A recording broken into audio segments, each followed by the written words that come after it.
యువతరానికి ఏ సంపద విడిచిపెట్టాం? యుద్ధం, రక్తం, కన్నీరు తప్ప, గాయాలు, బాధలు, వేదనలు తప్ప, కలలు కలలు కలలు తప్ప, పిరికితనం, మోసం తప్ప. భారత్ మాతా కీ, భారత్ మాతా కీ.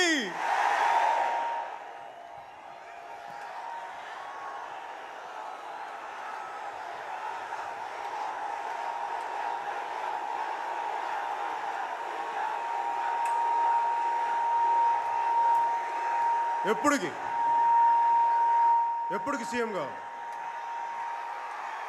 ఎన్ని సంవత్సరాల తర్వాత?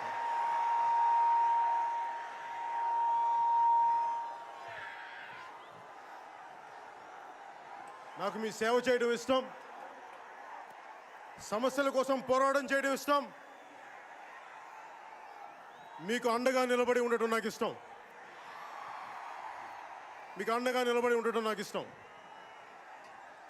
ఇందాక మాట్లాడాను, గుంటూరు శేషేంద్ర శర్మ గారి కవిత్వం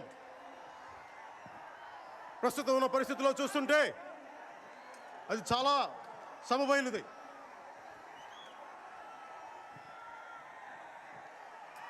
భావితరాల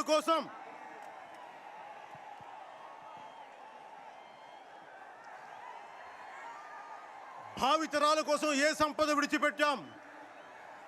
యుద్ధము, రక్తము, కన్నీరు తప్ప,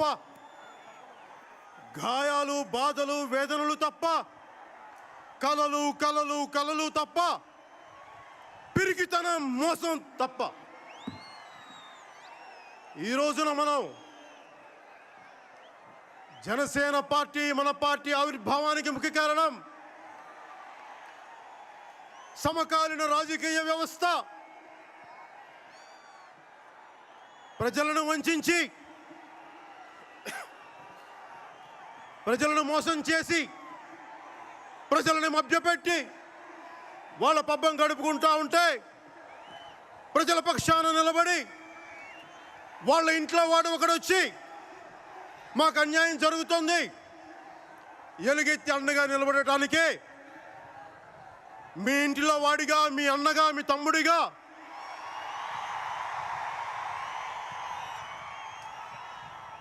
ఎంత బాధ ఉంటుందో, ఎంత ఆవేశం ఉంటుందో మీకు, అదే బాధతో నేను జనసేన పార్టీ పెట్టాను. 4 సంవత్సరాలు అయింది.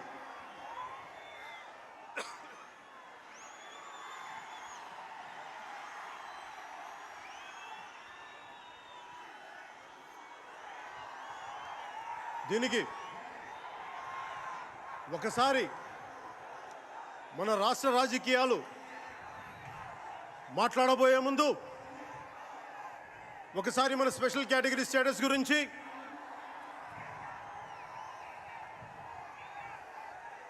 Government of India finance minister Shri Arun Jaitley గారు మాట్లాడిన దానికి ఒకసారి వారికి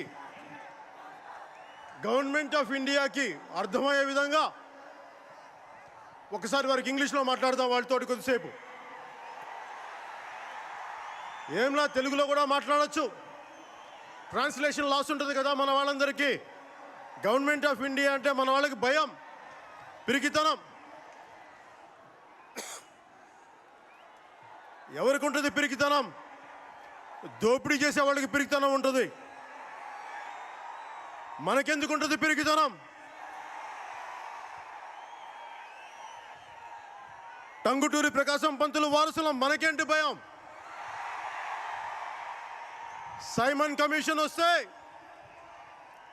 చొక్కా చించుకొని కాల్చిపారని చెప్పాడు. వారి వారసులం.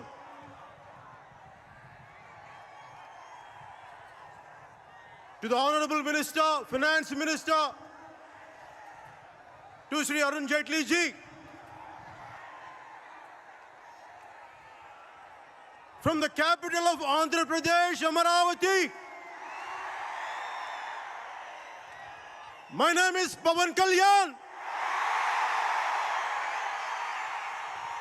I had the opportunity to meet you in the Central Hall for a brief time in 2014. Respected sir, for the last 4 years, the kind of injustice been meted out to the people of Andhra Pradesh, it is burning us, sir. It is agonizing us. It is killing us. It is causing a deep pain in us. And the statement you gave, you said, for the sentiment's sake, special category status cannot be given. Then what sentiment gave you, says Telangana? When you were bifurcating the state, you were there in the opposition, and rest of your colleagues, and you said special category status for Andhra Pradesh, we will give 15 years. And in 1972, to take you back the history, to tell you the history, in the year 1972, people of Andhra Pradesh had demanded for a separate state. But then the government of India, headed by Srimati Indira Gandhi ji, said, you have to stay together. In that process, in that struggle, more than 1,000 lives had been lost, been shot dead by the authorities because of their political masters. And in 1997, in the BJP manifesto in Kakinada, you said, the party said, we're going to give a one vote, two states. Accordingly, you had divided two states, the unified Andhra Pradesh into two states. And in the temple of democracy, which is parliament, you gave a word that Andhra Pradesh will be given a special category status, not for 5, not for 10, but for 15 years. Today, you're going back on your word. Then why should we follow your laws, sir? మేము ఎందుకు మీ చట్టాలని మేము పాటించాలని మేము మిమ్మల్ని అడుగుతున్నాం. చట్టాలు మీకే కానీ మాకే కానీ మీకు కాదా? You mean to say that laws are applied only to the people, not to the rulers? Do you think are you beyond law? No, you are very much under the purview of law, sir. Please kindly don't forget.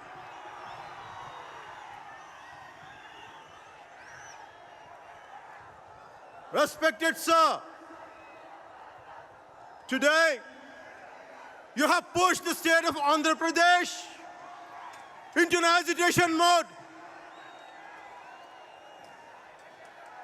In 1972, when we had asked, you didn't give us a state. In 2014, people of Andhra Pradesh said, we would like to be in the same state. No, you have to get separated. In the most undemocratic manner, you had separated the state. That's fine. Telangana is our brothers, we are fine with it. But the problem is, in the process of bifurcation, you said special category status will be given. You know why we wanted special category status? Because we were kicked out of the Telangana without a capital. Because our leaders, the current Chief Minister, Mr. Nara Chandrababu Naidu ji, and the opposition leader, Sri Jagan Mohan Reddy ji, sir, they might be scared of government of India, sir. Maybe they have their own problems. Maybe they're scared for different reasons, only you know it better than me. So I would like to tell you from the capital of Amaravati, by controlling 25 MPs, you cannot control 5 crores people of Andhra Pradesh. 25 మంది ఎంపీలతోటి 5 కోట్ల మందిని control చేయాలనుకుంటుంది government of India. That is not possible, sir. And recently I had formed a committee called Joint Fact-Finding Committee. Why we deserve a special category status which you had promised. And there is a true injustice being meted out to us. You cannot go back on your word. It is a violation of Constitution. Today it is not even about money. It is about the self-respect of Andhra Pradesh. Telugu ప్రజల ఆత్మగౌరవం కోసం, ఆంధ్రుల ఆత్మగౌరవం కోసం మనం ఈ రోజున government of ఇండియాని నిలదీయాల్సిన అవసరం ఉన్నది. Respected sir, maybe from government of India, around the country, looking at the current leadership heading government of India, people might be scared of you, sir. Maybe you're gonna put them in some CBI cases and some other cases. God knows. Maybe all the corrupt people, corrupt leaders, they might be scared of you, sir. But people like me, people who are here, we are not at all scared, sir. మాకు భయం లేదు government of India అంటే. I tell you the reason why, sir. This is the land of Swami Vivekananda. Let me tell you, sir, by putting few bullets in the forehead, you cannot stop crores of Andhras for not fighting for their rights. We will fight for our rights. We will come on to the streets. We will make sure we will choke the highways. We will make sure we are not going to do fight in Jantar Mantar in Delhi, sir. No, we are going to do in Amaravati, in Andhra Pradesh. We will make sure. We will make sure. We will make sure entire subcontinent of India will look at us and we will see what kind of injustice had been done to us. Had been done to us. Sir, I convey to the government of India and the leadership, you pushed us. You pushed us into this state and we're going to fight for it, sir. This is, I would like to say, from the capital city of Andhra Pradesh, Amaravati. Ram Ram.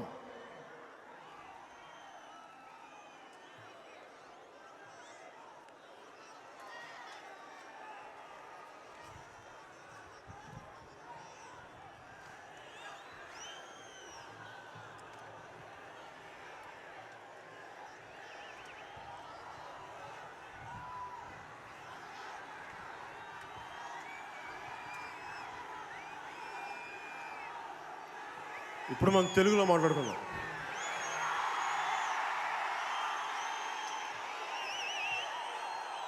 దేశ భాషలందు తెలుగు లెస్స. మన తెలుగు మనకు బాగుంటుంది కదా. హిందీలో కూడా మాట్లాడచ్చు, కానీ ఇంత అనర్గళంగా మాట్లాడలేము. అందుకని వాళ్ళకి ఇంగ్లీష్లో మాట్లాడమైంది. ఇప్పుడున్న పరిస్థితులకి కారణం ఏంటి? ఏ పరిస్థితుల్లో నేను తెలుగుదేశం పార్టీకి కానీ భారతీయ జనతా పార్టీ నాయకులకి కానీ దేనికి ఒత్తాసు పలికాం? దేనికి క్యాన్వాస్ చేసాం 2014లో? మీరు పదవుల్లో ఎక్కి మమ్మల్ని కాళ్ళతో తొక్కడానికా, తొక్కించుకోవడానికి? అందుకే పెట్టింది మిమ్మల్ని పదవుల్లోకి. ఏమండి, మీ చేత మీ పిల్లల చేత ఎక్కి తొక్కించుకోవడాక అండి మేమందరం మీ వెనక నడిచింది?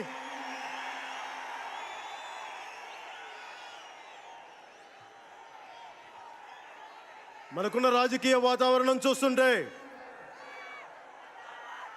కంచే చేను మేస్తుంటే పాలికాపేం చేయగలడు అన్న సామెత గుర్తొస్తుంది. మనం ఇప్పుడున్న సమకాలీన పరిస్థితుల్లో అర్థం చేసుకోవాలి, రాజకీయ వాతావరణం అర్థం చేసుకోవాలి అని అనటానికి మనందరం చాలా బలంగా పోరాడాల్సి వస్తుంది. అందరూ నన్ను అడుగుతూ ఉంటారు, ప్రతి ఒక్కరూ, ఇంకా నువ్వు ఆర్గనైజేషన్ బిల్డ్ చేయవేంటని. ఇదంతా ఆర్గనైజేషన్ కాదండి. వాళ్ళు చూడకూడదు, వాళ్ళు కనిపించకూడదు అంటే నేను ఏం చేయగలను? చూపిద్దాం. పంచాయతీ ఎన్నికలు వస్తున్నాయి కదా, మండల ఎన్నికలు వస్తున్నాయి కదా, మున్సిపాలిటీల ఎన్నికలు వస్తున్నాయి కదా, కార్పొరేషన్ ఎన్నికలు వస్తున్నాయి కదా, చూద్దాం. మొన్న ఈ మధ్యన ఒక తెలంగాణ నాయకులు ఒకరు టీవీలో మాట్లాడుతూ ఉంటే ఆంధ్రప్రదేశ్ స్పెషల్ కేటగిరీ స్టేటస్ని తెలంగాణ వాదం అంత బలంగా తీసుకెళ్ళలేదు ఆంధ్ర నాయకులని అంటూ ఉంటే నాకు అనిపించింది, ఏమన్నా ఆంధ్రప్రదేశ్ రాజకీయాలు అంత సున్నితమైనవా? మందు పాత్రలు పెట్టి పేల్చేస్తారు ఇక్కడ రాజకీయ నాయకులు. నిరాయుధుల్ని కాల్చి వేటాడి చంపేస్తారు. రాళ్లతో మన కడపలో కూడా చూసాం, 2 వర్గాల మధ్య దాడి ఎలా జరిగిందో. ఇలాంటి రాజకీయ నేపథ్యంలో ఉన్నప్పుడు మీ ఇంటిలో ఒక అన్నగా, ఒక తమ్ముడిగా నేను నా తమ్ముళ్ళని, నా కుటుంబ సభ్యుల జీవితాలని నేను ఎందుకు పణంగా పెడతానండి? నేను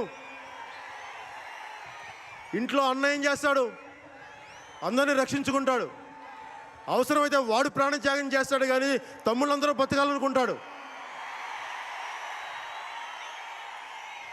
అంతేగాని మిగతా వారిలాగా బలిదానాలు చేసేయండి, నేను ఎక్కి కూర్చుంటాను ఆ సమాధుల మీద, నేను అన్న మాట. ఇప్పుడు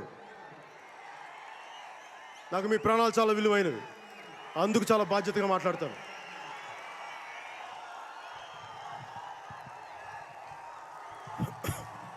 చాలా విలువైనవి మీ ప్రాణాలు.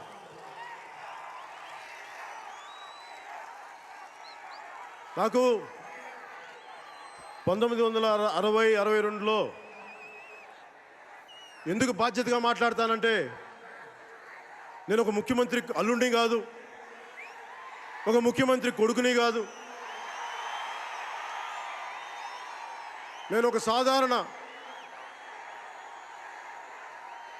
ఒక పోలీస్ కానిస్టేబుల్ కొడుకుని. నేను 1962లో మా నాన్న ఇక్కడే మంగళగిరిలో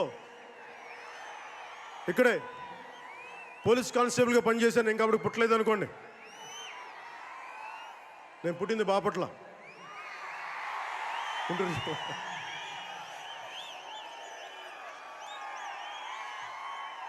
అంటే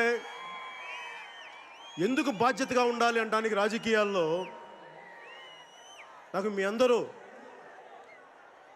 ఎలాంటి పరిస్థితుల్లో నుంచి వచ్చారో మీ అందరూ నాకు, మీ గురించి నాకు బాగా తెలుసు. ఈ రోజుకి నేను ఇక్కడికి వస్తున్నట్టు నేను ఇంకా మా అమ్మకి చెప్పలా. మా అమ్మ టీవీలో చూసుకొని తెలుసుకుంటే ఇక్కడ ఉన్నానని చెప్పి. ఎందుకంటే మా అమ్మతో మాట్లాడి ఒక 20 రోజులు నేను కావాలని మాట్లాడాల. ఎందుకంటే మాట్లాడే సెంటిమెంట్ తోటి మనకెందుకురా, మన మధ్యతరగతి మనుషులు, నీకెందుకు లేనిపోయిన కారణాలు తెచ్చుకుంటా ఉండు, అవన్నీ వినలేక వచ్చేసాను, పారిపోయాను. ఎప్పుడు ప్రజా సమస్యలపైన పోరాటం చేయడానికి బయట పిల్లలు బాగుంటుంది కానీ మన ఇంట్లో పిల్లలు ఎందుకు అనుకుంటాం? మా అమ్మ కూడా అలా కాకుండా ఇంకేమనుకుంటుంది? అలాగే అనుకుంటుంది. కానీ నాకు సమాజం పట్ల ప్రేమ, మీ పట్ల ఆప్యాయత దేనికి ఉంటుంది? సాటి మనిషి మీద ఉన్న ప్రేమ అంతే. మీరు సినిమాలు చూశారో చూడలేదో, హిట్ చేసి ఉండొచ్చు, ఫ్లాప్ చేసి ఉండొచ్చు, అయినా కానీ అనవసరం. నాకు సంఘం అన్నా, సమాజం అన్నా, ప్రజలన్నా నాకు చాలా ప్రేమ, ఇష్టం, గౌరవం అంతే. సాటి మనిషిని మనం చూసుకోకపోతే ఇంకెవరు చూసుకుంటారండి? చూశారు కదా, మన రాష్ట్రం మనం చూసుకోకపోతే ఆ ఢిల్లీ వాళ్ళు ఎలా చూసుకున్నారో మనల్ని ఇలాగే ఉంటుంది. అలాగా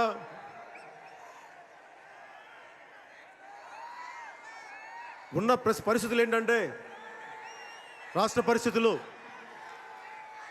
రాజు నీతి తప్పితే నేల సాలం తప్పుద్దని సామెత ఉంది. నేను తెలుగుదేశం పార్టీ చంద్రబాబు నాయుడు గారికి ఎందుకు నేను బయటకు వచ్చి మాట్లాడాను, అంత బలంగా ఎందుకు సపోర్ట్ చేశానంటే, విడిపోయిన రాష్ట్రం, చాలా అనుభవజ్ఞులు కావాలి, చాలా పరిపాలనా అనుభవం ఉండాలి.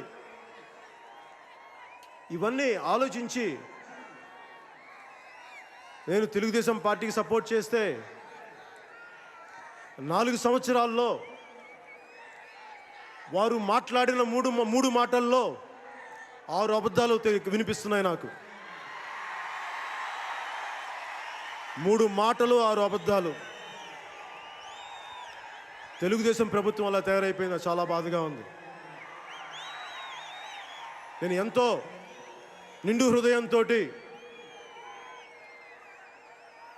సామాజిక వర్గాల మధ్య చాలా బలమైన ఐక్యత ఉండాలి, ఆంధ్రప్రదేశ్ అభివృద్ధి సాధించాలంటే దానికి చంద్రబాబు నాయుడు గారు దక్షత గల నాయకులు, అనుభవజ్ఞులు అని వారికి అండగా నిలబడి, ఆ రోజు నాకేముందండి, ఒకవేళ తెలుగుదేశం పార్టీ ఓడిపోయి అక్కడ యూపీఏ తిరిగి వచ్చుంటే నన్ను ఏం చేసేవాళ్ళు మీకు తెలీదా? చెప్పాలా? అది అంత రిస్కులు ఎందుకు తీసుకున్నాం? మీకోసం కదా, మీకు అండగా ఉంటారని కదా, ప్రజలకు అండగా ఉంటారని కదా. నేను తెలుగుదేశం పార్టీకి నిలబడింది ఆంధ్రప్రదేశ్ పునర్నిర్మాణానికి కానీ తెలుగుదేశం పునర్నిర్మాణానికి అయితే కాదు.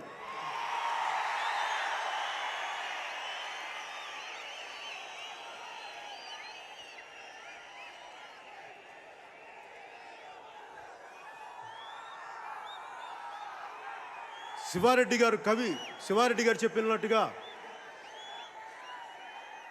రాజకీయాలు చేయాలంటే చాలా కష్టం, చాలా గుండె ధైర్యం కావాలి, దెబ్బతింటానికి సిద్ధంగా ఉండాలి, వెన్నుపోట్లు పొడిపించుకోవడానికి కూడా ఆదమరుపుగా ఉండడానికి కూడా లేదు, చాలా జాగ్రత్తగా ఉండాలి. వీటన్నిటికంటే కూడా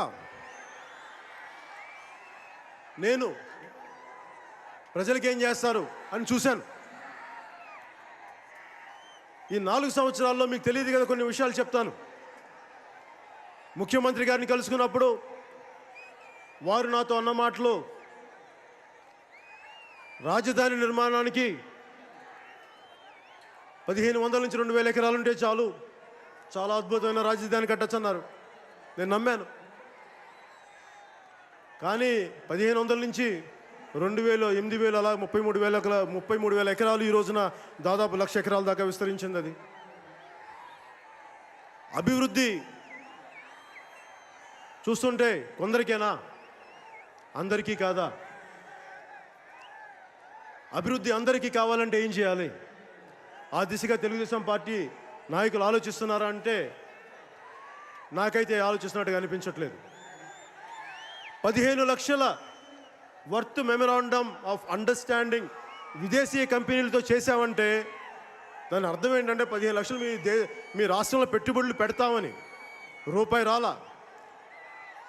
ఈ రోజున ఉద్యోగాలు ఎక్కడి నుంచి ఇస్తారండి? ఇంతమంది, ఇన్ని లక్షల మంది, ఇన్ని కోట్ల మంది యువతున్నారు, ఉద్యోగాలు ఎక్కడి నుంచి ఇస్తారు? కేవలం రాజధాని చుట్టూ అభివృద్ధి కేంద్రీకృతం అయితే ఉత్తరాంధ్ర ప్రాంతం ఏం కావాలి? రాయలసీమ ప్రాంతం ఏం కావాలి? ప్రకాశం జిల్లా ఏం కావాలి? ఆ అభివృద్ధి కూడా కొద్దిమందికేనా? మళ్ళీ మనకి తెలంగాణ ఉద్యమం వచ్చినట్టుగా ఇంకోసారి ఇంకొక ఉద్యమం రాదా? ఆ కోణంలో మీరు ఎందుకు ఆలోచించట్లేదు? ఎందుకు మీరు నిర్లక్ష్యం వహిస్తున్నారు?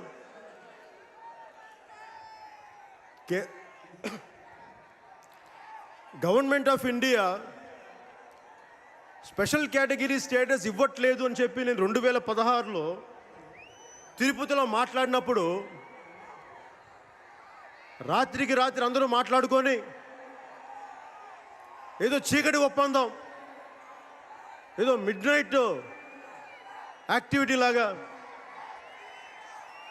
రకరకాల చీకటి ఒప్పందాలు చేసుకొని స్పెషల్ ప్యాకేజ్ అని చెప్పారు. మళ్ళీ కాకినాడ సభలో స్పెషల్ ప్యాకేజ్ ఏముంది, 2 పాచిపోయిన లడ్డూలు అని చెప్తే, లేదు ఆ పాచిపోయిన లడ్డూలు మాకు చాలా ఇష్టం, మేము బాగా ఆప్యాయంగా తింటామన్నారు. పోనీ ఆ పాచిపోయిన లడ్డూలు చట్టబద్ధత లేదు, అది కూడా మళ్ళీ అనంతపూర్లో చెప్పాను, చట్టబద్ధత కల్పిస్తామన్నారు. ఈ రోజున మళ్ళీ వాళ్ళే చట్టబద్ధత కల్పించలేదని మళ్ళీ వాళ్ళే మాట్లాడుతున్నారు. ఒక ముఖ్యమంత్రి కానీ మిగతా మంత్రివర్గం కానీ ప్రజల్ని మీరు ఏమనుకుంటున్నారు? వారికి తెలివితేటలు ఏమనుకుంటున్నారా? మీ ఒక్కరికి అనుభవమా? మిగతా ప్రజలంతా మేధస్సు లేదనుకుంటున్నారా? అలా అనుకుంటే మీరు చాలా పొరపాటు.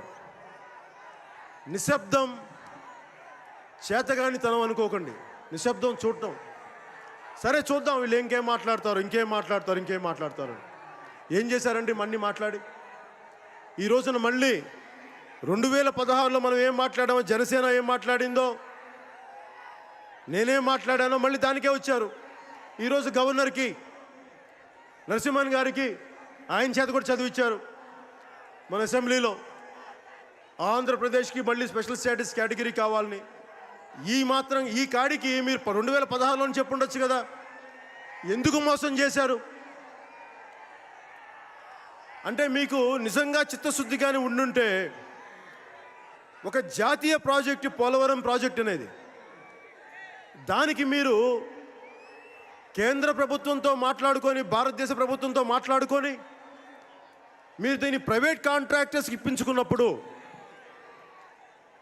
ముంపు మండలాలని ప్రెసిడెంట్ ద్వారా ఆర్డినెన్స్ చేసి ఇప్పించుకున్నప్పుడు, ఇంకా ఆంధ్రప్రదేశ్కి హైకోర్టు తీసుకురాకుండా ప్రయత్నాలు చేస్తున్నందుకు మీరు ఎన్ని చేశారు మీరు? మరి అలాంటిది మీరు నిజంగా చిత్తశుద్ధి ఉంటే ఎందుకు స్పెషల్ కేటగిరీ స్టేటస్ మీద మీరు పోరాటం చేయలేదు?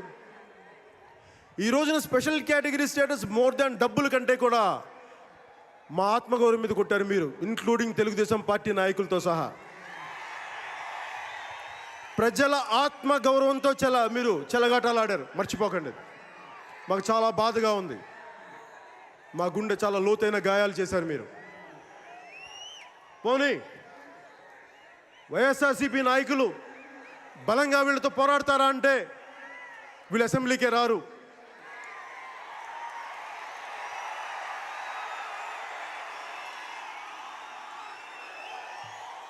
ఏమండి, మీరు ఉన్నది ముఖ్యమంత్రి అయితేనే అసెంబ్లీకి ఎలా అంటారండి? పవన్ కళ్యాణ్ ముఖ్యమంత్రి అయ్యాడండి ఈ రోజున మీ ముందు రావడానికి?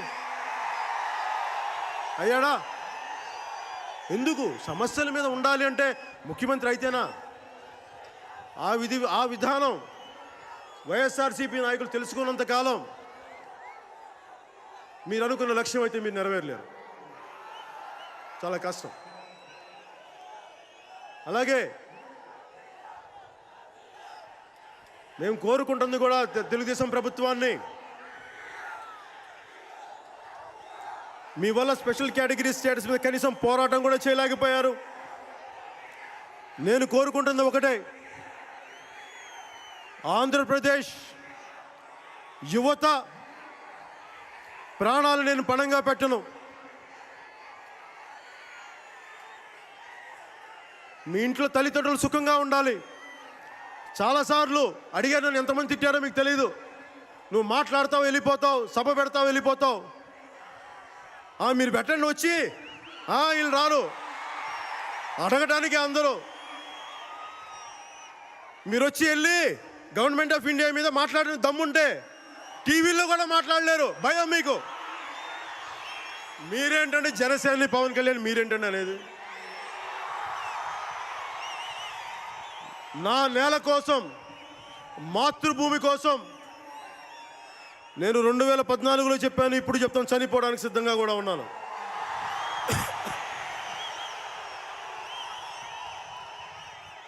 మీకు అంత ఇష్టం ఉందా జనం మీద? సాటి మనుషుల కన్నీళ్లు చూసి కన్నీరు కార్చే శక్తి ఉందా మీకు? ఈ రోజున అలాంటిది మీరు ఏం చేస్తున్నారు? మీరు అసెంబ్లీలో కూర్చొని మీకు ఒళ్ళు గగురుపాటు వచ్చేలా మాట్లాడుతున్నారు. మీరు భావోద్వేగానికి గురయ్యారు ముఖ్యమంత్రి గారు. దేనికి భావోద్వేగం అంటే అమరావతిని ఒక గొప్ప రాజధానిగా చేయాలని భావోద్వేగం అన్నారు. మరి అక్కడ గుంటూరులో కలరావు చచ్చిపోయారు కదండి, మరి వాళ్ళని చూస్తే మీకు బాధ కలగదా అండి?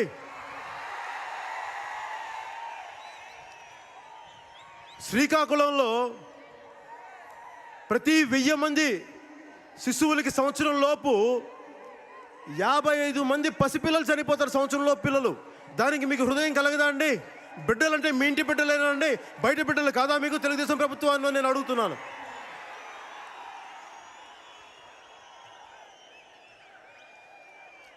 ఎంతకాలం అండి? ముఖ్యమంత్రి గారు నేను ఇదే అడుగుతున్నాను. ఒకటి, మీ అనుభవం. మొన్న లాస్ట్ టైం 2014లో మీతో మేము కలిసినప్పుడు ఆ రోజు మోడీ గారు అన్న మాట ఏంటంటే, ఈ స్కామ్ ఆంధ్రప్రదేశ్ కాకుండా ఉండాలి అంటే మాకు ఓటేయండి అన్నారు. దాంట్లో అదిగో నేను కూడా ఉన్నానయ్యా. కాకపోతే నా జాగ్రత్తలు నేను తీసుకుంటాను కదా, ఎందుకు వీళ్ళతో ఎందుకు గొడవ అని చెప్పి నేను బయటే ఉన్నాను. ఎందుకు మళ్ళీ రేపు పొద్దున వాళ్ళు చేసినా నాకు తగులుతే నేను దూరంగానే ఉన్నాను. ఈ రోజున స్కామ్ ఆంధ్ర అవ్వలేదు, కానీ కరప్షన్ ఆంధ్ర అయితే చేయగలిగారు తెలుగుదేశం ప్రభుత్వ నాయకులు. ఏ కరప్షన్ అండి ఇది? 3000 రూపాయలకి లారీ ఇసుక దొరికితే దానివల్ల 100 కోట్ల పైన ఖజానానికి ఆదాయం జరిగితే ఈ రోజున మీరేం చేశారండి? ఇసుక ఉచితం అని చెప్పి ప్రజలకి చెప్పి ఈరోజు ఇసుకని లారీ 15,000కి చేశారండి. అది మీరు సామాన్యులకి మీరు చేసిన గిఫ్ట్ ఏంటంటే భవన నిర్మాణానికి మీరు ఖర్చు పెంచేశారు. అది మీరు మీ కాంట్రిబ్యూషన్ ఆంధ్రప్రదేశ్కి. అలాగే వెల్ఫేర్ హాస్టల్స్లో చదువుకుంటున్న ఆడపిల్లల్ని, విద్యార్థుల్ని ఆ మంత్రి గారికి ఏం పనండి ఫంక్షన్స్ తీసుకెళ్ళడానికి? వాళ్ళు చదువుకోవడానికి వచ్చారా, లేదంటే మీ గవర్నమెంట్ ఫంక్షన్స్ చూడడానికి తీసుకెళ్తున్నారా? దేనికి? ఇదేనా మీ ప్రభుత్వం చేసేది? ఇందుకా మేము మీకు భుజం కాసింది? ఇందుకా మేము అందరి చేత మాటలు పడుతున్నది? అసలు 2019లో వచ్చే ఎన్నికల్లో మేము మీకు ఎందుకు పక్కన ఉండాలి చెప్పండి? మాకు ఎందుకు సపోర్ట్ చేయాలి? మీరు దోపిడీ చేస్తూ ఉంటే చూస్తూ ఉండడానికా అండి మేము మీకు సపోర్ట్ చేసింది 2014లో?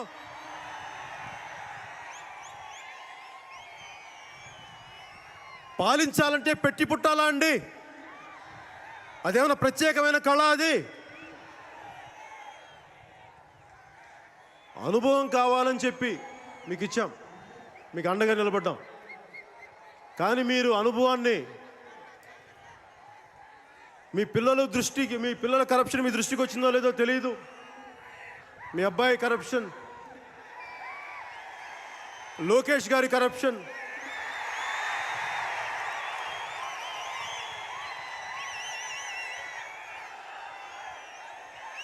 ఎంత కరప్షన్ అంటే నేను ఒక మాట చెప్తాను. అదేంటంటే నేను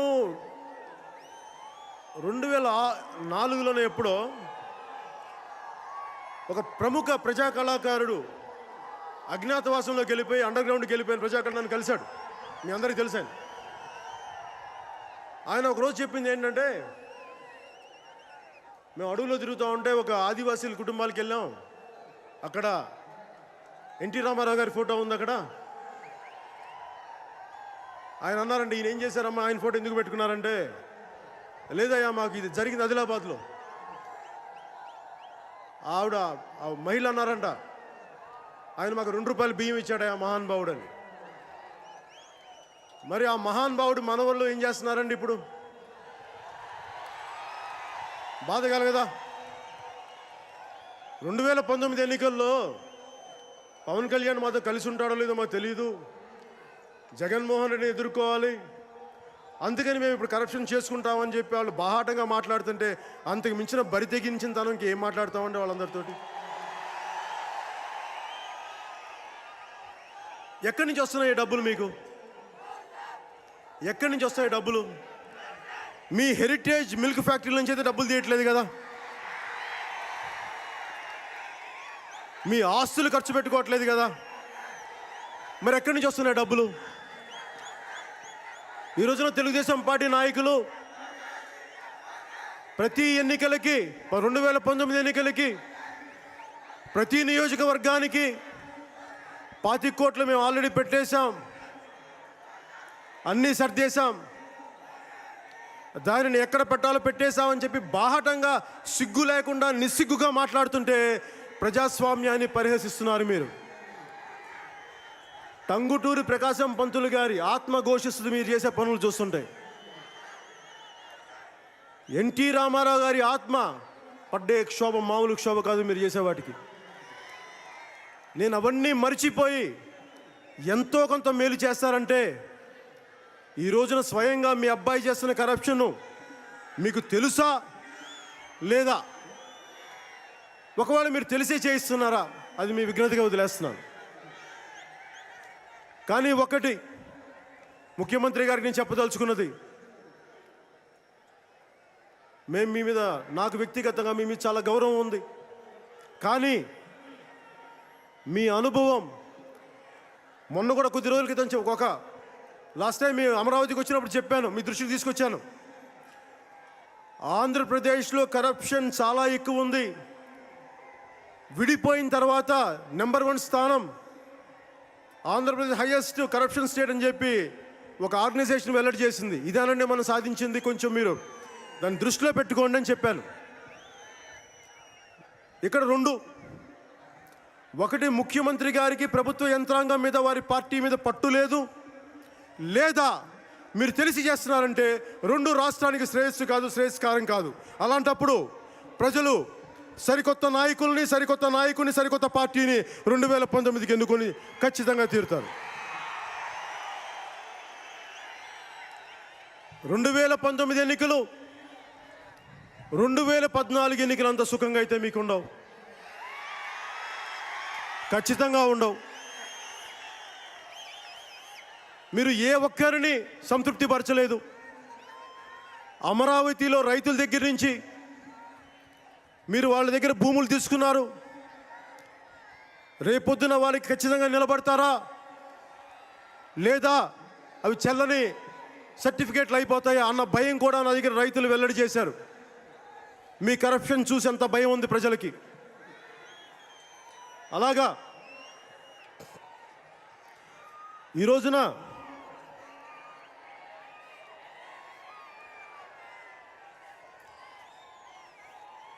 ముఖ్య అతిథులుగా నేను ఎవరిని పిలిచానంటే, ప్రభుత్వానికి తెలియజేయడానికి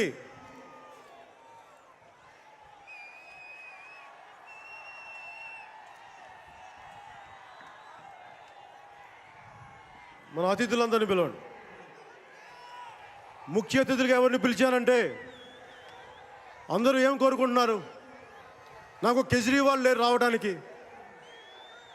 నా వెనక ఉన్నది చాలా సామాన్యమైన మామూలు మధ్యతరగతి, దిగువ మధ్యతరగతి, చదువుకున్న వాళ్ళు, విద్యాధికులు, కష్టపడి పనిచేసే వాళ్ళు, యువత. వాళ్ళు మన పార్టీలో ఉండేవాళ్ళు. ఈ రోజున రాజకీయాల్లో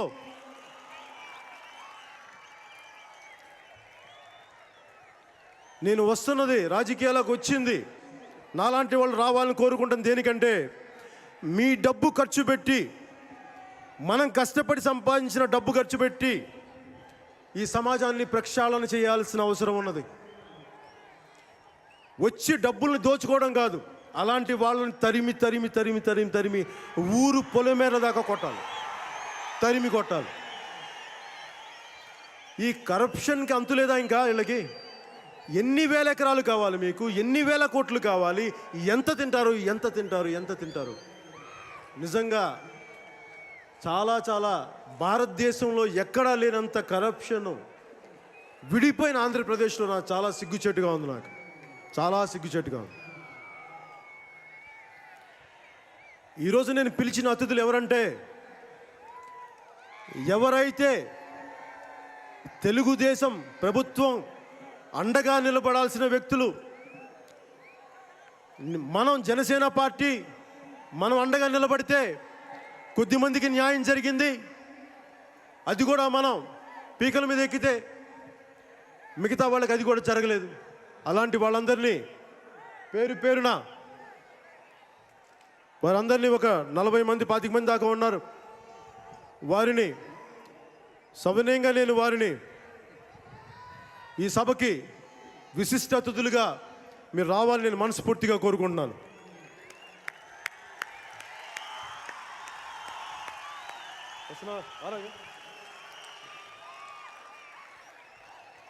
వీళ్ళెవరు? వాళ్ళలో ఒకరు ఫాతిమా కాలేజ్ విద్యార్థులు. ఫాతిమా కాలేజ్ విద్యార్థులు చేసిన తప్పేంటండి? కష్టపడి ఎంట్రన్స్లో పాస్ అయ్యారు.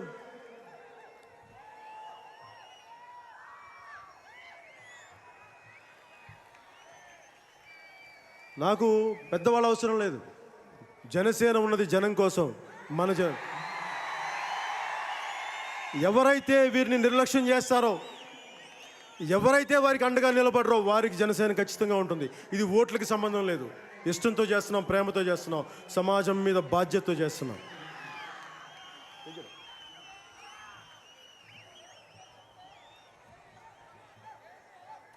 నేను కోరుకుంటుంది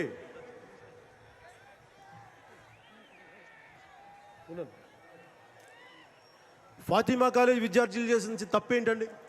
బాగా చదువుకున్నారు, పాస్ అయ్యారు. వారికి ఏం చేయాలి? ప్రభుత్వం బాగా చదువుకునేలా చేయాలి. ఏం చేశారు? మెడికల్ మేనేజ్మెంట్ మోసం చేస్తే మేనేజ్మెంట్కి అండగా నిలబడ్డారు, కానీ విద్యార్థులకి అండగా నిలబడలేదు. ఈరోజు నా విద్యార్థులు త్రిశంకు స్వర్గంలో ఉన్నారు. బాధ ఉంది, కోపం ఉంది, ఆవేదన ఉంది, నిస్సహాయత ఉంది. ఏం చేయాలో తెలియట్లేదు. వారికి నేను ఏదైనా చేద్దామంటే నా ప్రయత్నం విశిష్ట ప్రయత్నం చేస్తున్నాను. ఈ రోజున దాదాపు 4 సంవత్సరాల తెలుగుదేశ ప్రభుత్వం విఫలమైంది అనటానికి ఈ వెనక ఉన్న ఈ ప్రజలే. మీరు చూడండి, ఇది మీరు సాధించింది. నమ్మకం కోల్పోయారు మీరు. పవన్ కళ్యాణ్ లాంటి వాడితో సహా మీకు అండగా నిలబడితే మీరు ప్రజల పక్కన అండగా ఉండాల్సింది పోయి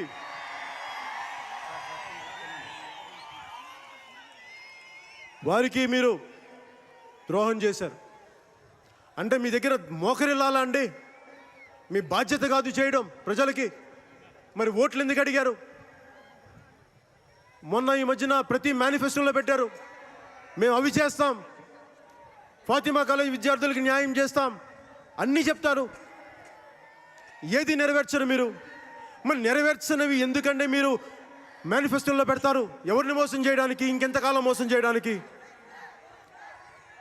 ఇది 80 దశకంలో ఉన్న మనుషులు కాదు, 80 దశకంలో ఉన్న యువత కాదు, ఇప్పుడు వాడి వేడి ఉన్న యువత ఇది. దయచేసి తెలుగుదేశం పార్టీ నాయకులు మర్చిపోవద్దు. ఇక్కడున్న యువతకి ఒకటే చెప్తున్నాం, ప్రతి 30 సంవత్సరాలకు ఒకసారి ఖచ్చితమైన సామాజిక రాజకీయ మార్పులు జరుగుతాయి.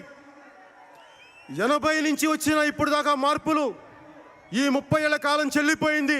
ఒక సరికొత్త రాజకీయ శకం ప్రారంభమైంది, ప్రారంభం అవ్వబోతుంది.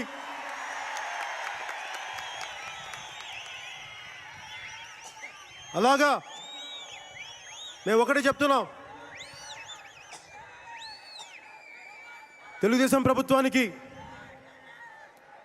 ఈ రోజు నుంచి మీ వైఫల్యాలను ఎండగడతాం. మీరు చేసిన తప్పుల్ని ప్రజలకి మీరు అండగా నిలబడాల్సింది పోయి ఇసుక మాఫియాకి అండగా నిలబడి ఇసుక మాఫియాని ప్రోత్సహిస్తున్నందుకు మేము మిమ్మల్ని రోజు రోజు రోజు నిలదీసి తీరుతాం. ముఖ్యమంత్రి గారు ఏమన్నారు? ఎర్రచందనం అమ్మితే 25,000 కోట్ల పైన వస్తే దానితో అద్భుతమైన చక్కని రాజధాని నిర్మించవచ్చు అన్నారు. ఏమొచ్చిందండి దీంట్లో? స్మగ్లర్లు అమ్ముకుంటున్నారు. మొత్తం తిప్పి కొడితే 1,500 కోట్లు కూడా రాలేదని అంటున్నా ఉన్నారు. మరి ఎందుకండి కల్లబొల్లి మాటలు? మీరు మమ్మల్ని కల్లబొల్లి మాటలు చెప్పక్కర్లేదు, వాస్తవాలు చెప్పండి. సత్యమేవ జయతే అని అంటారు కదా, రోజు మనం చూస్తుంటాం కదా. మాకు సత్యం చెప్పండి. కూర్చోవాలి, సత్యం మాట్లాడండి. ఆక్వా ఫుడ్ పార్కు ఎవరు రమ్మరమ్మ ఆక్వా ఫుడ్ పార్క్ ఎందుకు జనసేన సిద్ధాంతాల్లో ఎందుకు పెట్టాం? 7వది అంటే పర్యావరణాన్ని పరిరక్షించే అభివృద్ధి. పర్యావరణాన్ని నాశనం చేసే అభివృద్ధి మనందరికీ చంపేస్తుంది, మనందరినీ, మన బిడ్డలతో. నీకు ఎన్ని వేల కోట్లున్నా సరే. అందుకని ప్రతి ప్రభుత్వం, ప్రపంచంలో ప్రతి ఒక్కరు కూడా మాకు పర్యావరణంతో కూడిన అభివృద్ధి జరగాలని అందరూ కోరుకుంటా ఉంటే, ఒక్క ఆంధ్రప్రదేశ్ ప్రభుత్వం, కొన్ని మిగతా రాష్ట్రాలు పర్యావరణ చట్టాలను తుంగలో తొక్కేస్తున్నాయి.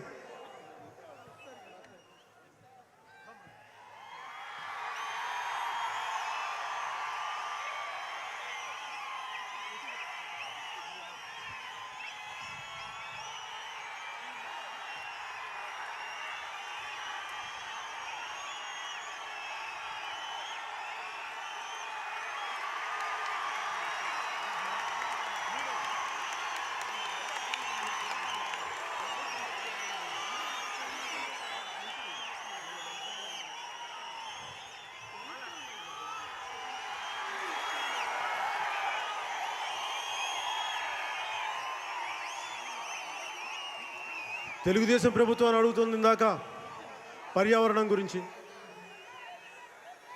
ఆరెడ్డి సత్యవతి గారు, మీరు ఆరెడ్డి సత్యవతి గారు కూర్చోండి. ఒక మహిళని విష పదార్థాలు వచ్చేసి కాలుష్యం అయిపోతున్నాయి మా ఊళ్ళు, మా పొలాలు అని చెప్పి ఆవిడ పోరాటం చేస్తే ఆవిడ మీద దాడి చేయడం ఏంటండి? 40 రోజులు జైల్లో పెడతారండి ఈ మహిళని, ఈ తల్లిని, ఈ అక్కని. అందుకంటే మీకు మేము అండగా పలికింది. ఇదేనా మీ ప్రభుత్వం చేస్తుంది? సరే, 3 సంవత్సరాల పైనుంచి మేము చూస్తున్నాం, సరి చేసుకుంటారేమో అంటే మీరు ఒకవైపు ఏమో కరప్షన్ అనుకొని ఇంకోవైపు ప్రజల్ని న్యాయ పోరాటాలు చేస్తుంటే వాళ్ళ మీద మీరు ఎలాంటి దాడి చేస్తారు? ఎలా?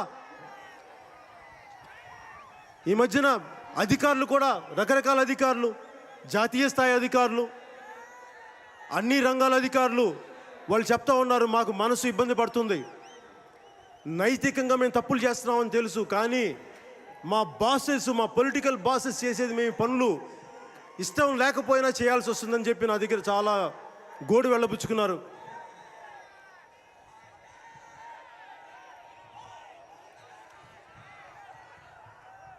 మీరు మహిళల్ని ఎలా రక్షిస్తారండి? పోనీ ఈవిడ తప్పే చేసింది అనుకుందాం, చట్ట వ్యతిరేకంగానే ఆవిడ చేశారనుకుందాం. ఆవిడెవరు? మన కాదు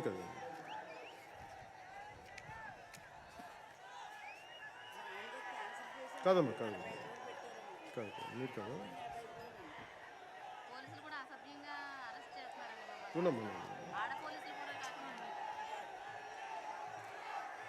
ఉదాహరణకి ఈవిడ తప్పు చేశారనుకుందాం, తప్పు కాకపోయినప్పటికీ ఒక ఎంఆర్ఓ ఇసుక మాఫియాని అడ్డుకున్నందుకు ఆవిడ మీద ఎలా దాడి చేస్తారండి? వనజాక్షి గారి మీద మీరు ఎలా దాడి చేస్తారు? మీరు దాడి చేస్తే ఎమ్మెల్యేలు ఏం చేయరా? ఎమ్మెల్యే కొమ్ములు వచ్చినాయా? కొమ్ములు ఉన్నాయా ఎమ్మెల్యేకి? చట్టం నీకు వర్తించదా? ఏం చేస్తున్నారు మీరు?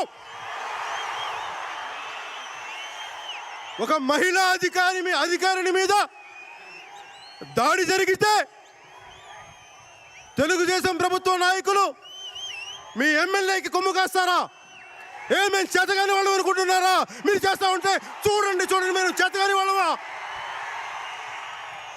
సహనం చేతగానితనం కాదు, గుర్తుపెట్టుకోండి మీరు. సహనం కానీ మా సహనాన్ని మీరు పరీక్షించొద్దు. చాలా భయంకరమైన తీవ్రమైన పరిణామాలు ఉంటాయి. మహిళా అధికారిణుల మీద మీరు దాడి చేస్తే సర్దుకుపోవడం ఏంటండి? మహిళా అధికారిని మీద దాడి చేస్తే దానివల్ల జరిగిన పర్యవసానం ఏమిటో తెలుసా మీకు? ప్రతి అధికారి ఎందుకులే దాడి చేయించుకోవటం, సర్దుకుపోదామని మాట్లాడారు. మీరు ఈ రోజున ఏమంటారు? సింగపూర్ తరహా రాజధాని చేస్తామంటారు. సింగపూర్ తరహా రాజధాని చేయాలంటే సింగపూర్ తరహా పాలన కావాలి ముఖ్యమంత్రి గారు. మీకు ఇష్టమైనట్టుగానే లీ క్వాన్ యూ సింగపూర్ ప్రధానమంత్రి ఒకప్పుడు కీర్తిశేషులు అయ్యారు. ఆయనంటే నాకు కూడా చాలా గౌరవం, చాలా ఇష్టం. ఆయన ఎలాంటి వ్యక్తో తెలుసా? సొంత స్నేహితుడిని కూడా లంచం పెట్టుకుంటే వెళ్ళి జైల్లో తోయించిన వ్యక్తి. అలాంటి గొప్ప మహానుభావుడు. అతనికి జాతి కానీ భాష కానీ అతనికి ఏమీ లేవు. అతని క్యాబినెట్లో తమిళియన్స్ ఉన్నారు, చైనీస్ ఉన్నారు, మలేషియన్స్ ఉన్నారు, నానా రకాల యురేషియన్స్ ఉన్నారు. అందుకనే ఆ మనిషికి సింగపూరియన్స్ అంటే చైనా వాళ్ళు కాదు, వాళ్ళకి అందరూ ఎవరైతే ఇక్కడ ఉన్నారో వాళ్ళందరూ సింగపూరియన్స్ అని ఒక జాతీయ భావం తీసుకొచ్చిన గొప్ప మహానుభావుడు. ఇక్కడ మీరేం చేస్తున్నారు? మహిళా అధికారి మీద దాడి చేస్తుంటే అదే దాడి కానీ సింగపూర్లో జరుగుంటే ఆ వ్యక్తికి తోలు ఊడిపోయేలా కొట్టేవాళ్ళు సింగపూర్ గవర్నమెంట్. ఆ కారణం కూడా చెప్తాను, ఇదేనా పంచిడేలాకి మాట్లాడట్లా, నిజంగానే చెప్తున్నా. సింగపూర్లో అలాంటి దాడులు చేస్తే ఇంకా బ్రిటిష్ వాళ్ళు పెట్టిన కేలింగ్ ఇంకా ఉంది. లాఠీలతో కొట్టడం, తోలు ఊడిపోద్ది, అలా కొడతారు అక్కడ. అలాంటివి చేయలేరు కదండి మీరు ఇక్కడ. ఓకే, మన ప్రజాస్వామ్యం ఒప్పుకోదు అనుకుందాం. మరి మీరు వాళ్ళని ఎమ్మెల్యేస్ని వెనకేసుకొస్తారంటే అండి మీరు, అది మీకు న్యాయమా? మీరు ప్రజలకు ఎలాంటి సంకేతాలు పంపుతున్నారు? శాంతి భద్రతలు ఉన్నాయంటే ఎక్కడ ఉన్నాయండి శాంతి భద్రతలు? మేము అనేది అభివృద్ధికి వ్యతిరేకం కాదు జనసేన పార్టీ. నేను 6 సంవత్సరాల్లో 75 కోట్లు సంపాదించాను. నేను 25 కోట్ల పైన ట్యాక్స్ కట్టాను. నేను నాకు తెలుసు అభివృద్ధి అంటే. పారిశ్రామికవేత్తల విలువ నాకు బాగా తెలుసు. ఈ రోజున ప్రతి ఒక్కరి దగ్గర వేల కోట్లు మూలుగుతూ ఉంది. నేను ఒక 100 కోట్ల పైన సినిమా చేస్తే దాదాపు 1000 కోట్లు పైన కలెక్ట్ చేస్తుంది రకరకాలుగా. అది నాకు రాదు, అంటే అంత సర్క్యులేషన్ ఉంటుంది మనీ. ఈ మధ్యన కూడా మన తెలుగు సినిమా ఒకటి చేస్తే అది ఎన్ని వేల కోట్లు చేస్తుందో మీ అందరికీ తెలుసు. అంటే పెట్టుబడి పెడితే అంతమందికి ఉద్యోగాలు, అంత సంపాదన, అంతమంది ఎకానమీ తిరుగుద్ది. మరి వీళ్ళు చేసే పనులు ఎక్కడున్నాయి? ఇసుక పెడతారు, అది తీసుకెళ్ళి జేబులో పెట్టేస్తారు. ఎవరిది ఇసుక? భూమాద్ది, భూదేవిది. భూమికి ఎందుకు పూజ చేస్తామండి? తల్లి నేను తవ్వుతున్నాను క్షమించు నన్ను అని చెప్పి అందుకు పూజ చేస్తాం. అలాంటి భూమాతని మీరు అడ్డగోలుగా తవ్వేస్తున్నారు. ఆ తల్లి ఊరుకుంటుందా? భూమిలోకి లాక్కెళ్ళిపోదు మిమ్మల్ని. భూమిలోకి అట్టడుగులోకి లాక్కెళ్ళిపోద్ది మీరు చేసే పనులకి. ఎందుకు తెలుసా? మీరు నమ్మకాన్ని వంచారు కాబట్టి. అందుకు చాలా పెద్ద శిక్ష. ఒక తప్పు జరుగుతున్నప్పుడు తప్పు చేసిన వాళ్ళకి 60% శిక్ష అయితే, తోడ్పడిన వాళ్ళకి 20%, ఏమి చేయకుండా మిన్నక కూర్చున్న వాళ్ళకి 20%.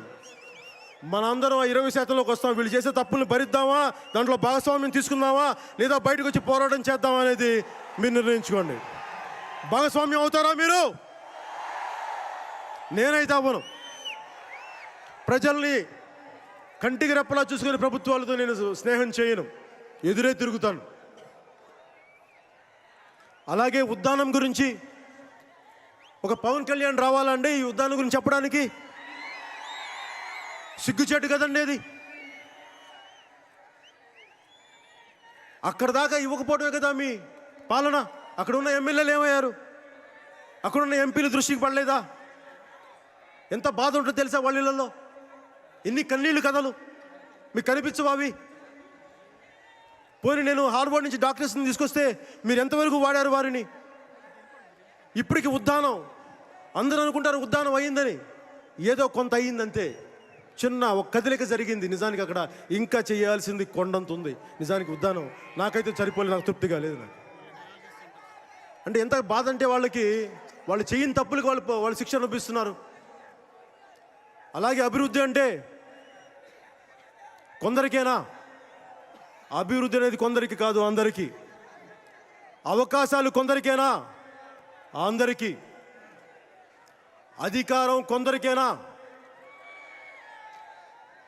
అధికారం కొందరికేనా? కొన్ని కులాల గుప్పిట్లోనేనా? కుదరదు, కుదరదు.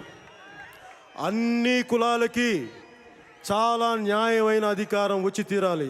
అలాంటి మార్పులు వచ్చే దిశగా ఖచ్చితంగా వచ్చే రాజకీయ ప్రయాణం అట్లాగే అదే దిశలో ఉంటుంది. దానికి కొద్దిమంది ఆధిపత్యంలో సమాజం వెళ్ళిపోతే చాలా దారుణాలు జరుగుతాయి. నేను రాయలసీమకి వెళ్ళినప్పుడు, ఉత్తరాంధ్రకి వెళ్ళినప్పుడు బోల్డంత వనరులు ఉన్నాయి. ఆ వనరులు అక్కడ అండదండలు ఉన్న రాజకీయ నాయకులకి చాలా డబ్బులు సంపాదించి పెడతాయి. కానీ అక్కడున్న ప్రజలను ఎండగట్టేస్తాయి. వాళ్ళు ఏమో వలసలకు వెళ్ళిపోతారు. మరి రాజకీయ నాయకులు వలసలు ఎందుకు వెళ్ళరు? శ్రీకాకుళం నుంచి, ఉత్తరాంధ్ర నుంచి, విజయనగరం నుంచి. ఉదాహరణకి బొత్స సత్యనారాయణ గారు, ఆయన ఎందుకు వలస వెళ్ళరు? ప్రజలు ఎందుకు వలస వెళ్తారంటే, మీరు అక్కడ ఆర్థికంగా వచ్చే వనరుల్ని మీరు కంట్రోల్ చేస్తారు. ప్రజలకి మీరు ఏం చేయరు. ఆ ఒత్తిళ్లు భరించలేక పారిపోతారు. అలాగే రాయలసీమ వెనుకబాటుతనానికి కారణం ఒకటి ప్రకృతి అయితే, దానికంటే మించింది అక్కడ ఉన్న రాజకీయ వ్యవస్థ. ఎంతమంది ముఖ్యమంత్రులు వచ్చారండి రాయలసీమ నుంచి?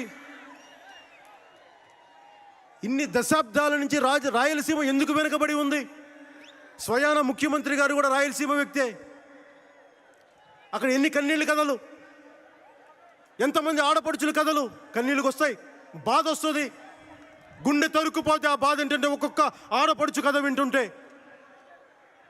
ఒక్కొక్క రైతు కష్టపడి పండించిన ఈ పంటని రోడ్డు మీద పరేస్తుంటే ఆ రైతు తాలూకు హృదయ వేదనను కలిచేసింది.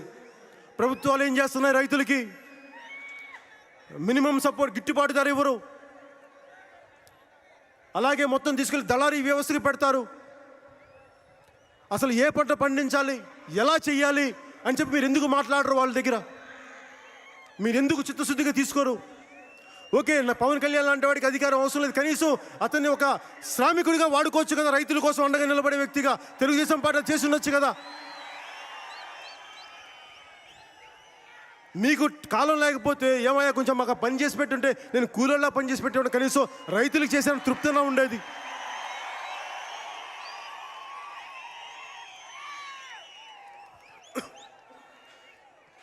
అందుకనే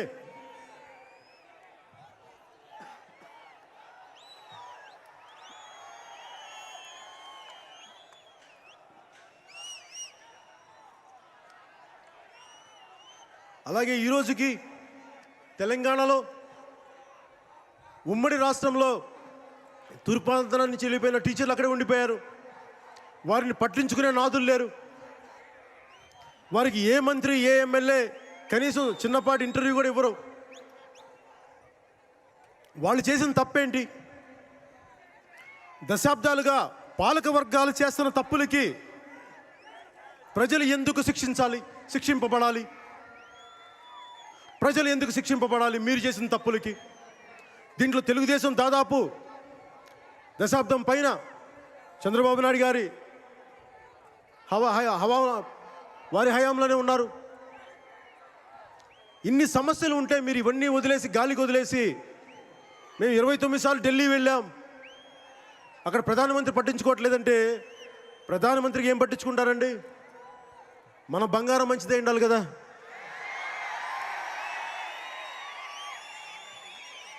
శేఖర్ రెడ్డి కేసులో మీ అబ్బాయి పేరు ఉందని అంటూ ఉంటారు నాకు. అందువల్ల ప్రధానమంత్రి గారు మీ మాట వింటలేదు, మిమ్మల్ని బెదిరిస్తున్నారని అంటారు. ఇవన్నీ తెలీదు. అది వాస్తవం అవాస్తవం తెలియదైతే ఉంటారు. మీరు ఇన్ని సంవత్సరాలు ఎందుకు కాముకున్నారు ఇన్ని సమస్యల మీద? మొన్న ఈ మధ్యన మీరు అసెంబ్లీలో 1,00,000 కోట్ల పైన, దాదాపు 1,50,000 కోట్ల పైన మీరు ఏదో పెట్టారు, మీరు బడ్జెట్ పెట్టారు. ఒక చిన్న ఇంత ముఖ్యమైన స్పెషల్ కేటగిరీ స్టేటస్ మీద మీరు 3 మాటలు మాట్లాడితే 6 అబద్ధాలుగా మాకు వినిపిస్తుంటే, మీరు 1,50,000 కోట్లు పై చీలుకు రేపొద్దున అందరికీ పందారం చేస్తారని ప్రజలకి ఏంటంటే నమ్మకం? ఎలా నమ్ముతారు తెలుగుదేశం ప్రభుత్వాన్ని? మీకు ఎలా ఓటేస్తారనుకుంటున్నారు మీరు 2019లో? అంటే ప్రజలకి మీరు ఏ కాలంలో నివసిస్తున్నారు? తెలుగుదేశం నాయకులు ఎప్పుడు నివసిస్తున్నారు?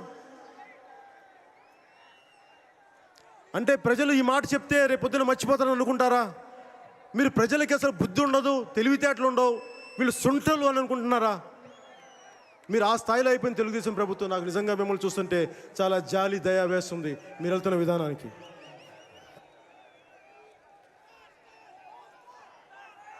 అలాగా జనసేన పథకాలు ఎలా ఉన్నాయి అని చూచాయిగా నేను మీరు అనొచ్చు, ఇవన్నీ వీళ్ళు చేస్తాను, నువ్వేం చేస్తున్నావు అని. అంటే నేను ముఖ్యమంత్రి కొడుకుని కాదు, నా దగ్గర యంత్రాంగం లేదు. నేను సంపాదించిన కోట్లోనే మళ్ళీ దాన్ని తిప్పి పార్టీకి పెట్టి మళ్ళీ అటులాగి ఇటులాగి ఎవరన్నా వచ్చి నా మీద ఇష్టపడి, పార్టీ మీద ఇష్టపడి డబ్బులు ఇస్తే 1 లక్ష 2 లక్షలు అలా కొంత సేకరించి సభలు నడుపుతున్నాం. తెలుగుదేశం పార్టీని కానీ ఎన్డీఏ ప్రభుత్వాన్ని కానీ ఒక కాంట్రాక్ట్ అడగలేదు, ఒక కాంట్రాక్ట్ ఇప్పించలేదు, ఒక పదవి అడగలేదు, ఒక పదవి ఇప్పించలేదు. నేను అడిగేదల్లా మీకు మంచి పేరు వచ్చే, ప్రజలకి అండగా నిలబడే పనులు చేయమంటే మీరు అవి చేయడానికి కూడా మీరు సందేహిస్తే నేనేం చేయను మీకు? మరి మీరు ఉండేది ఎందుకు? పాలన చేస్తుంది ఎందుకు? మీ మీద ఎన్ని అభియోగాలు వచ్చినాయి? ఓటుకి నోటు, అలాగే ఓటుకు నోటు వచ్చినప్పుడు నేనేం చెప్పాను? ఆ రోజు నన్ను ఎంతమంది తిట్టారు? అక్కడున్న పాత్రికేయ మిత్రులు కూడా తిట్టారు నన్ను. నీకు చంద్రబాబు గారు పనిచేసిన కళ్ళు మూసుకుపోతే నువ్వేమీ అలా గుడ్డిగా సపోర్ట్ చేస్తామన్నారు. ఆ రోజున నేను ఎందుకు సపోర్ట్ చేశానంటే, కొత్తగా వచ్చిన రాష్ట్రం, రాజకీయ వ్యవస్థ ఎలా అయిపోయింది, ఎంతో కొంత కుళ్ళిపోయింది, అది మనం యాక్సెప్ట్ చేయాలి. కేవలం తెలుగుదేశం పార్టీ నాయకులు చేస్తుంటే ఆ రోజున గట్టిగా మాట్లాడేది చేసేవాడిని. కాకపోతే అందరూ చేస్తున్నారు. ఇప్పుడు ఆయన్ని ఇబ్బంది పెట్టి ఏదో చేయడం వల్ల నాకేమనిపిస్తుంది, మళ్ళీ ఎవరికన్నా న్యాయం జరగడానికి ఏదైనా పాపం ఇబ్బంది అవుతుందని చెప్పి నేను దాన్ని కూడా కొంచెం తగ్గి మాట్లాడాను ఆ రోజున. వాళ్ళకి కొంత ఏదైనా సరే కొంచెం నా వల్ల ఇంకో ఒత్తిడికి జరగకుండా ఎలాగో చట్ట ప్రకారం దానికి జరుగుతాయి తంతు, నేను ఎందుకు మళ్ళీ దాని మీద పుండు మీద కారం చల్లడానికి కామ్గా ఉన్నాను. కానీ ఈరోజు ఏం చేశారు? మళ్ళీ మీరు మీ బుద్ధి మారలేదు, మీ ఆలోచన విధానం మారలేదు, మీ పద్ధతులు మారలేదు. నాకు నిజంగా చాలా బాధగా ఉంది. తెలుగుదేశం ప్రభుత్వం నుంచి అయితే నేను ఇది ఆశించట్లేదు. ఆశించిన దానికి నాకు చాలా ఆశాభంగం చేశారు.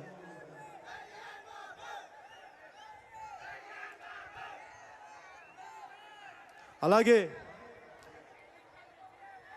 ఇప్పుడు మీరు మొన్న ఏమన్నారు శాండ్ మాఫియా గురించి? ఆయన బళ్ళారి రెడ్డి గారి గురించి మీరేమన్నారు?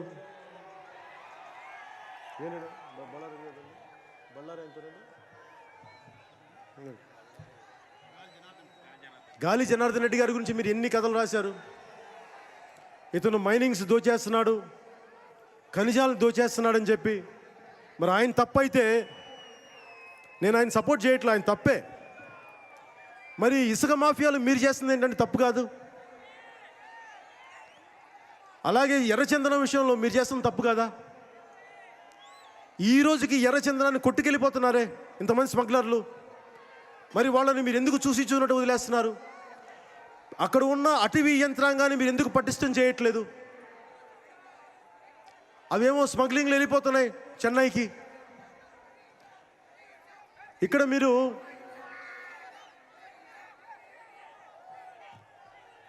గోదావరి జిల్లా ఏంటది, మన కడియం నర్సరీ రైతులు వచ్చారు నా దగ్గరికి. వాళ్ళు ఏమంటారు నా దగ్గరికి వచ్చి, భూమి మీద 5 ఇంచులు భూమి తవ్వితే మైనింగ్ శాఖ మా మీద కేసులు పెడుద్ది, మేము చాలా జాగ్రత్తగా చేయాలి, ఇబ్బందిగా ఉందంటే. మరి కష్టపడే రైతుల మీదేమో అలాంటి పరిస్థితులు. అక్కడ నెల్లూరు అవతల మొత్తం మట్టిని, ఇక్కడున్న లంక భూముల్ని మొత్తం తూర్పుగోదావరి జిల్లాలో పెళ్ళలుగా మొత్తం దీవులుగా తవ్వేస్తుంటే మీరు తెలుగుదేశం ప్రభుత్వం ఏం చేస్తుంది? అటు చెన్నైకి అమ్మేస్తున్నారే, అటువైపు నెల్లూరు నుంచి ఇటువైపు ఇట్లాగా. మరి తెలుగుదేశం ప్రభుత్వం ఇటైనా పట్టించుకోదా? ఇది మీ బాధ్యత కాదా? ఒక్కొక్క తెలుగుదేశం ఎమ్మెల్యే సగటును ఎంత సంపాదించాడు ఈ రోజున? ఎవరన్నా సరే ఒక యాక్సిడెంట్ అయిన మనిషిని దోచుకుంటాడా అండి? యాక్సిడెంట్ అయిన మనిషిని రోడ్డు మీద పడిపోయిన, నేను ఆంధ్రప్రదేశ్ విడిపోయిన తర్వాత, బైఫర్కేషన్ జరిగిన తర్వాత, విభజన తర్వాత ఎంత బిడ్డలా చూసుకోవాలి, కన్న తల్లిలా చూసుకోవాలి. కన్న తల్లిని ఎవరైనా దోస్తారా? కన్న తల్లిని దోస్తారా ఎవరన్నా? కన్న తల్లిని రక్షించుకుంటాం. కానీ తెలుగుదేశం ఎమ్మెల్యేలు అందరూ అందరం చెప్పలేను, కానీ ఎవరైతే దోపిడీ చేశారో మీరందరూ తెలుగు తల్లికి చాలా చాలా ద్రోహం చేశారు. అది మర్చిపోకుండా తెలుగు తల్లి మిమ్మల్ని ఖచ్చితంగా శాపం మీకు తగిలి తీరుద్ది. అప్పుడేమన్నారు మీరు 2014 ఎన్నికల్లో? ఆ ప్రభుత్వం వస్తే, వైఎస్ఆర్సీపీ నాయకులు వస్తే దోపిడీ పెరిగిపోతే, భూ కబ్జాలు పెరిగిపోతాయి అన్నారు. మరి మీరేం చేస్తున్నారు? అలాంటి ఒకళ్ళు అన్నప్పుడు మనం జరగకుండా చూడాలి కదా. ఉదాహరణకి వైజాగ్లో ఏ కబ్జాలు అయితే జరగకూడదు, కబ్జాలు అటు తెలంగాణలో ఉంటాయి కానీ ఇక్కడ చాలా తక్కువ. అలాంటిది కబ్జాలు కలిసి ఇక్కడ దాకా పట్టుకొచ్చారే. దాదాపు 1,00,000 మందికి పైన పోలియో ఆపరేషన్లు చేసిన ఒక పెద్ద ఆయన డాక్టర్ నా దగ్గర గోడు వెళ్ళబోసుకున్నారు. ఆయన, నేను ఇంతమందికి సహాయం చేశాను, నా స్థలం కబ్జా చేస్తుంటే ఒక్కళ్ళు ఆపలేదని చెప్పి వైజాగ్లో. అలా ఎంతోమంది. మొన్నటికి మొన్న కొంతమంది దళిత మహిళల భూములు లాక్కున్నారు మీ పార్టీకి సంబంధించిన వారు. ఇలా కబ్జాలు చేసుకుంటూ వెళ్ళిపోతే ఇదేంటండి మీరు చేసింది? ఎందుకని మిమ్మల్ని మీకు అండగా నిలబడింది? ఒకటా రెండా మీది పుంకాలుగా తవ్వే కొద్దీ రత్నాలు మణుల్లాగా వస్తానే ఉన్నాయి, పుంకాలుగా. మీరు చేస్తున్న తప్పుడు విధానాలు, దీనికి ఇంక అంతు లేదా? అలాగే మీరు ఇంక ఈ రోజు నుంచి తెలుగుదేశం ప్రభుత్వానికి కానీ, ప్రతి ఒక్కరికి, జనసేన పార్టీ నుంచి, జన సైనికుల నుంచి, ప్రజల నుంచి ఇంకా మేము పోరాటానికి సిద్ధమవుతున్నాం.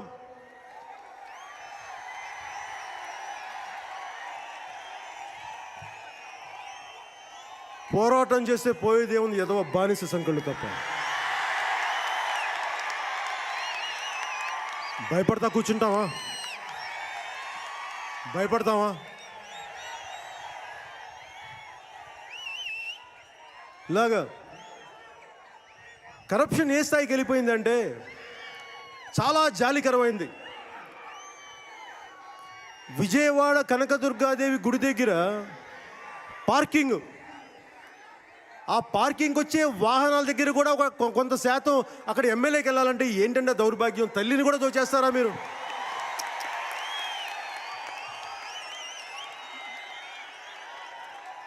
చాలా చాలా చాలా దురదృష్టకరమైన పరిస్థితులు, చాలా దురదృష్టకరమైన పరిస్థితులు.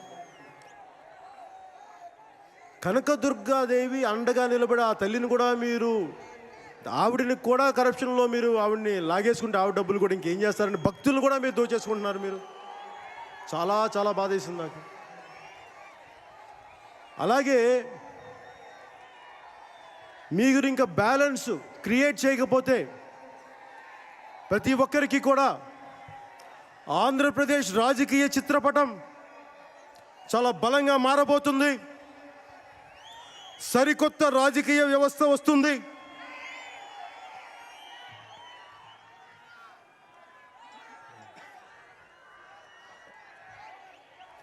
సరికొత్త రాజకీయ వ్యవస్థ కావాలి.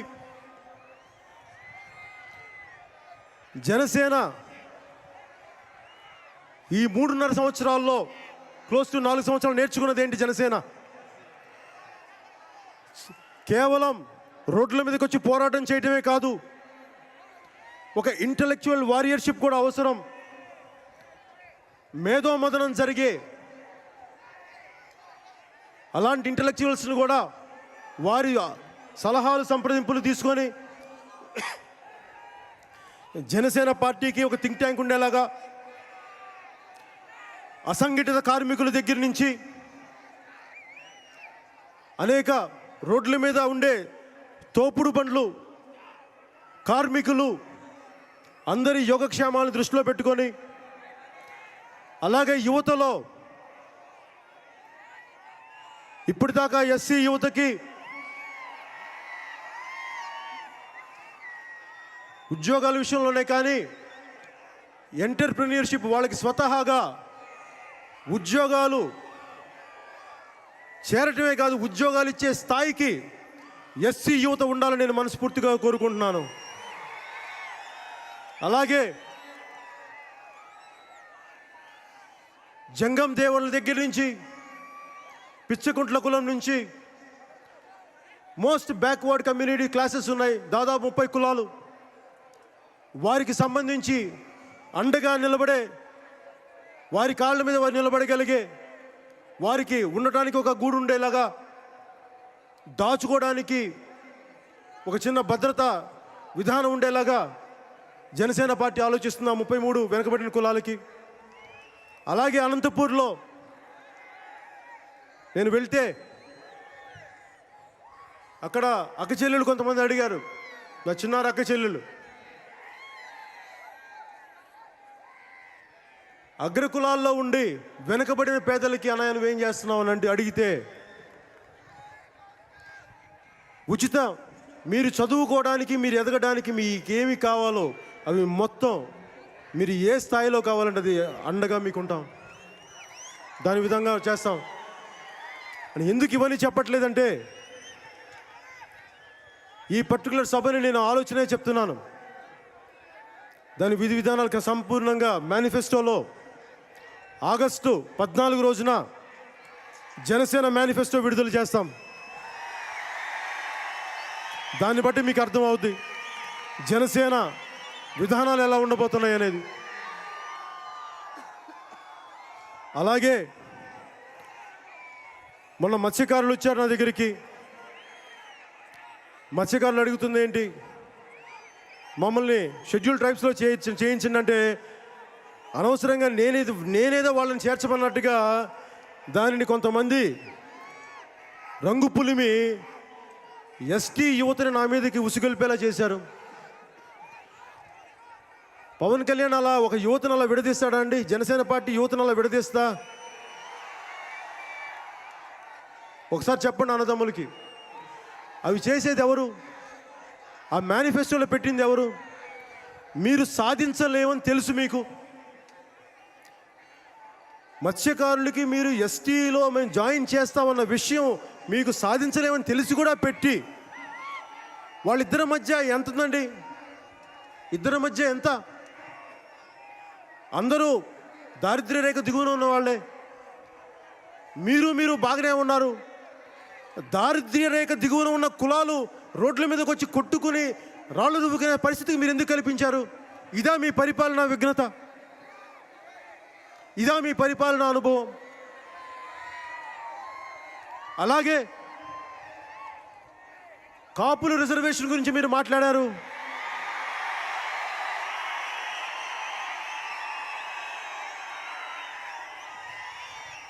కాపులు రిజర్వేషన్లు సాధ్యపడేవా అని మీరు ఆలోచించాలా వద్దా?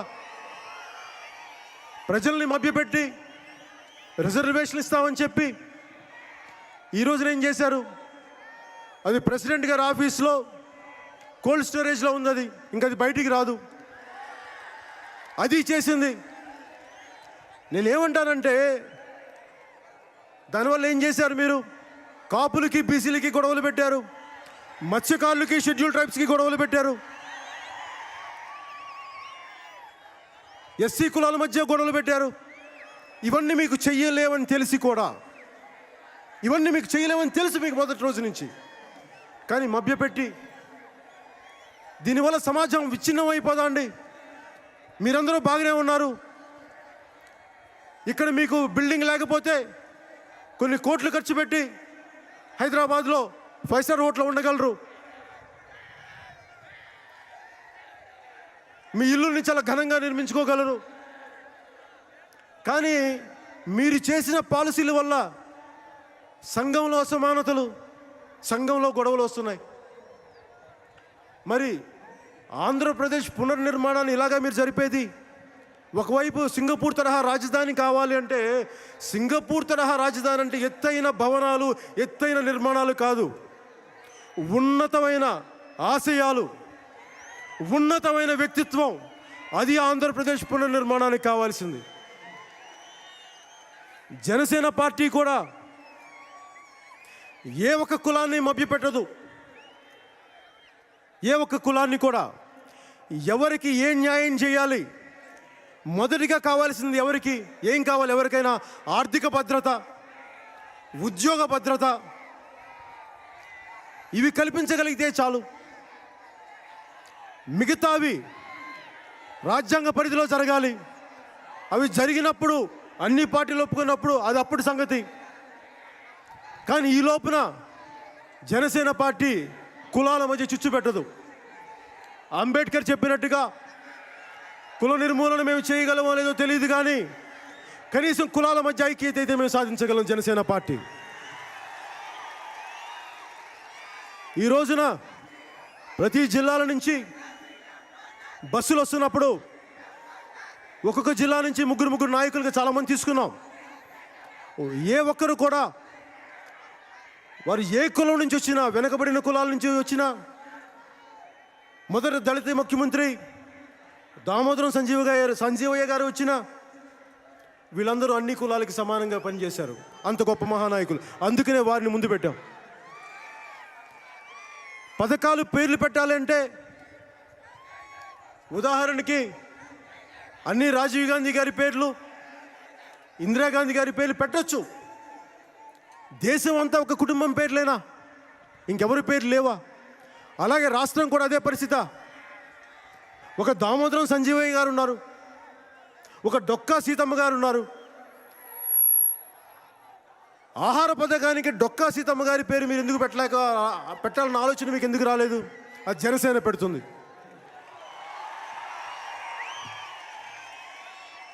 ఒక దామోదరం సంజీవయ్య గారి పేరు ఒక పథకానికి మీరు ఎందుకు బలంగా పెట్టలేకపోయారు? ఆ పార్టీ జనసేన పార్టీ చేస్తుంది. అలాగే ఆంధ్రులు అభిమానించే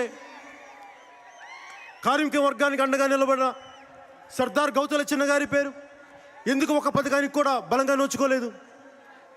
అన్ని పేర్లు చంద్రన్న గారి పేరు పెట్టుకోకపోతే ఇంతమంది మహానుభావులు ఉన్నారు, ఆ పేర్లు పెట్టచ్చు కదా. మీరు కాంట్రిబ్యూట్ చేయట్లేదని మాట్లాడట్లేదు, చేసి ఉండొచ్చు, చేశారు. కానీ మొత్తం మీరే అంటే మిగతా వాళ్ళ నాయకులు కాదా? మీరు పుట్టక ముందు కూడా మహానాయకులు పుట్టారు కదా, వారిని స్మరించుకోవడంలో మన గొప్పతనం బయటకు వస్తే కానీ మనం తగ్గం. బైబిల్ సూక్తి చెప్తారు కదా, తనని తాను తగ్గించుకున్నవాడు హెచ్చింపబడునని. అలాగే తనని తాను హెచ్చింపబడేవాడు తగ్గింపబడ్డని. ఇది నాకు మా టీచర్ చెప్పింది, సౌరీలు టీచర్ అని చిన్నప్పుడు స్కూల్ చదువుకున్నప్పుడు. అలాగే మతాల ప్రస్తావన లేని రాజకీయం చేయాలి. నాకు ప్రతిసారి ప్రజల్ని ఓట్ బ్యాంక్ అనే పదం నాకు నచ్చదు. మీరు ఓట్ బ్యాంక్ అండి నాకు, మీరు నా కుటుంబం. ప్రజల్ని ఓట్ బ్యాంక్ చూసి దుస్థితి ఏంటి? కుటుంబాన్ని బ్యాంక్ అనుకుంటాం, ఏదైనా సంపద అది, డబ్బుల ద్రవ్యం అది. అరే నిండు జీవం ఉన్న మనుషులు, వాళ్ళని ఎంత బంగారంలో చూసుకోవాలి, ఎంత ప్రేమగా చూసుకోవాలి. కనీసం ఎంత న్యాయం చేయగలరో లేదో తెలియదు, కానీ కనీసం చేద్దాం అన్న తప్పని కూడా మీలో కనిపించదే. అలాగా ముఖ్యంగా ముస్లిం మతస్థుల గురించి సంబంధించి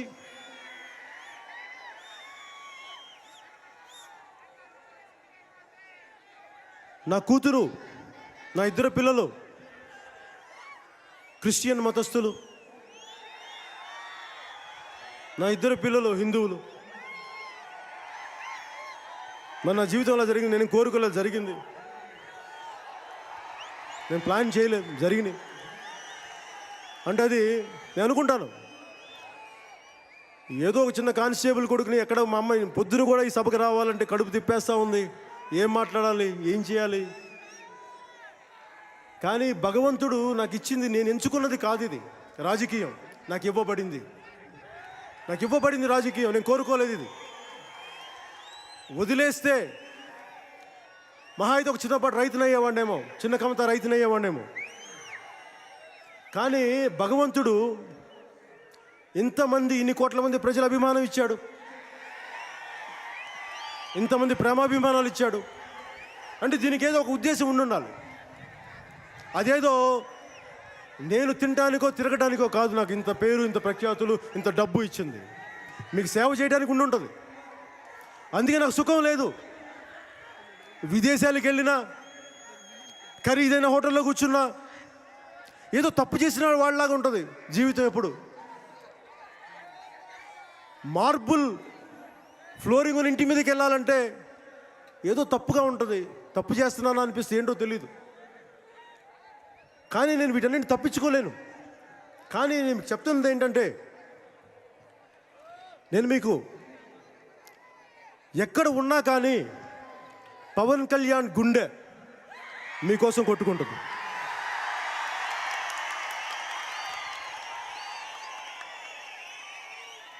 ఎవరన్నా అడిగితే ఒక మనిషికి ఇంకో మనిషిని చేరాలంటే 4 మనుషులు దూరం అంటారు, ఏదో చెప్తారు. 4 మెంబర్ తీరేది అంటారు, నాకు మర్చిపోయాను. కానీ మీకు నాకు దూరం 2 గుండెలే దూరం, మర్చిపోకండి. అంతే, 2 గుండెలే దూరం, మనం అంతకుమించి దూరం లేదు.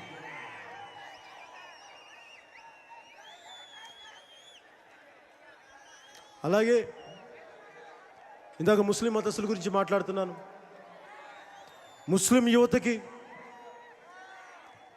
నేను ఇక్కడ విజయవాడలో ఉంటాను, అమరావతిలో ఉంటాను, ఇల్లు కూడా ప్రారంభించాను ఇక్కడ మంగళగిరిలో,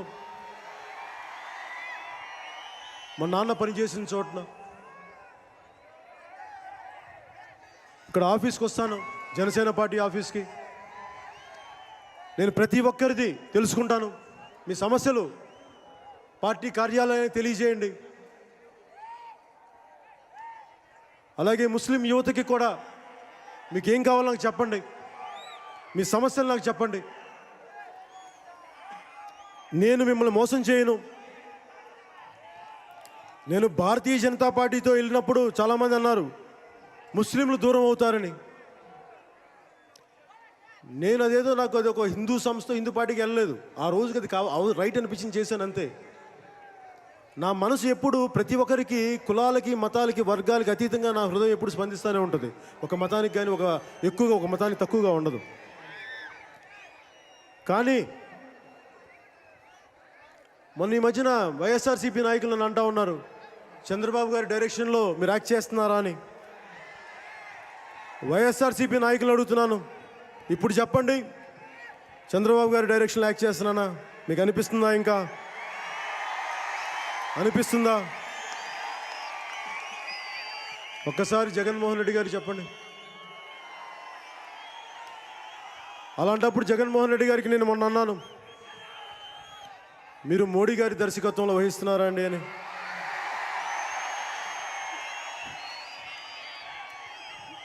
అంటే సత్యం చెప్పేటప్పుడు సత్య ఆవిష్కరణ అంటే సంపూర్ణంగా ఉండాలి. అధికార పక్షం తప్పు ఉంటుంది, మంచి ఉంటుంది, ప్రతిపక్షం మంచి ఉంటుంది, ప్రతిపక్షం చెడు ఉంటుంది. పవన్ కళ్యాణ్ మంచి చేసేవి ఉంటాయి, పవన్ కళ్యాణ్ చేయలేని పనులు కొన్ని ఉంటాయి. సమానంగా నిలదీయాలి. అందుకే నేను చాలామంది చెప్తాను, నేను తప్పు చేస్తే మీరు నాకు విధించే శిక్ష కంటే కూడా, చట్టం విధించే శిక్ష కంటే కూడా నాకు నేను విధించుకునే శిక్ష మీరెవరూ శిక్షించలేరు. నేను అంత బలంగా నన్ను నేను శిక్షించుకున్నాను. మొన్న జగన్మోహన్ రెడ్డి గారిని ఏమడిగాను, అవిశ్వాస తీర్మానం పెట్టండి అంటే ప్రభుత్వం పడిపోద్దని కాదు, కనీసం ఒక రోజు చర్చకి వస్తుందని ఢిల్లీ స్థాయిలో. కానీ మీరేం చేశారు? 23వ తారీఖు పెడతామన్నారు.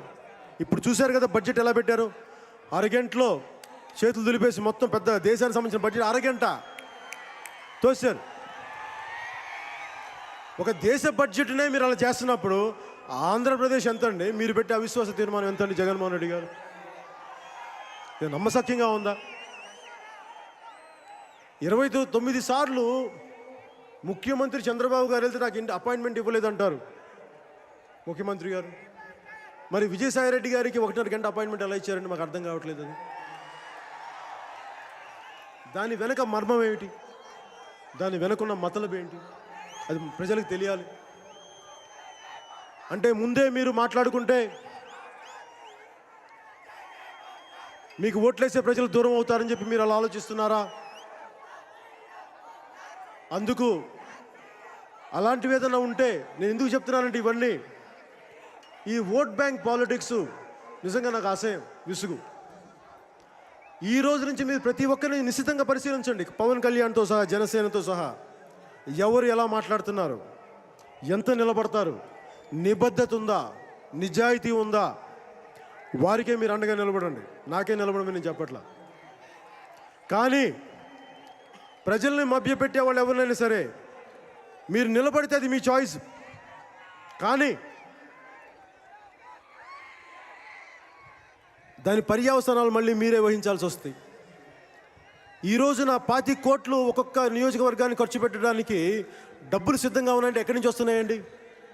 వాళ్ళ కంపెనీలోంచి తీస్తున్నారా డబ్బులు? ఒక్కొక్కళ్ళు వాళ్ళ జేబుల్లోంచి తీస్తున్నారా? మనందరం కష్టపడి మీరో పని చేస్తున్నారు, మీ తల్లిదండ్రులు పని చేస్తున్నారు, నేను సినిమాలో పని చేస్తాను.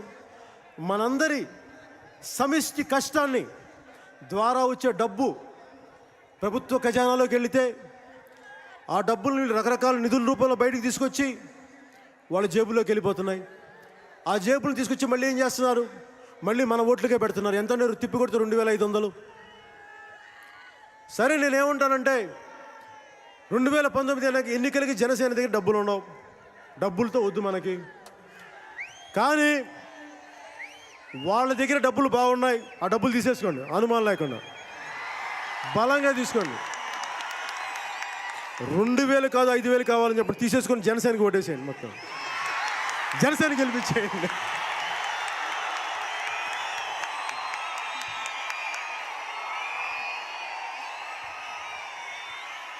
మీరు అమ్మకి, నాన్నకి, పిన్నులకి, బాబాయిలకి చెప్పండి, తాతలకు కూడా, అమ్మమ్మలకి డబ్బులు తీసుకుందాం. వాళ్ళ దగ్గర అసలు మీరు చాలా జాగ్రత్తగా ఉండాలి. బాగా నమ్మించండి. వాళ్ళు దేవుడి మీద ఓట్లే ఇస్తారు, వేయించుకోండి, ఏం పర్లా. దేవుడు వాళ్ళని క్షమించడు, ఎందుకంటే అలా డబ్బులతో కొనకూడదు. అందుకని మీకు గిల్ట్ అవసరం లేదు. మీరు బాధ, అరే మేము పశ్చాత్తాపం, మేము డబ్బులు తీసుకున్నామే, మళ్ళీ ఓట్లు వేయకపోతే ఏం భయపడక్కర్లా. ఆ దేవుడి సంగతి నేను చూసుకుంటాను, దేవుడితో నేను మాట్లాడతాను.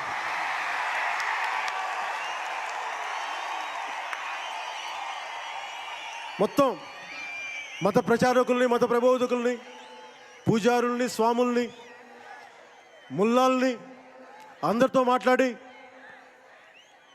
మీ మత వర్గాల్లో చెప్పిద్దాం, డబ్బులు తీసుకోండి, ఏం బాధపడద్దు, ఇస్తే పట్మన్ జేబులలో పెట్టి లాగే నొక్కేయండి, అంతే. ఒకవేళ ఆడపిల్లలకి, మన అక్క చెల్లెలకి, ఆడపడుచులకి బ్యాంకులు వేసేయండి, కానీ ఓటు మాత్రం జనసేనకి వేసేయండి.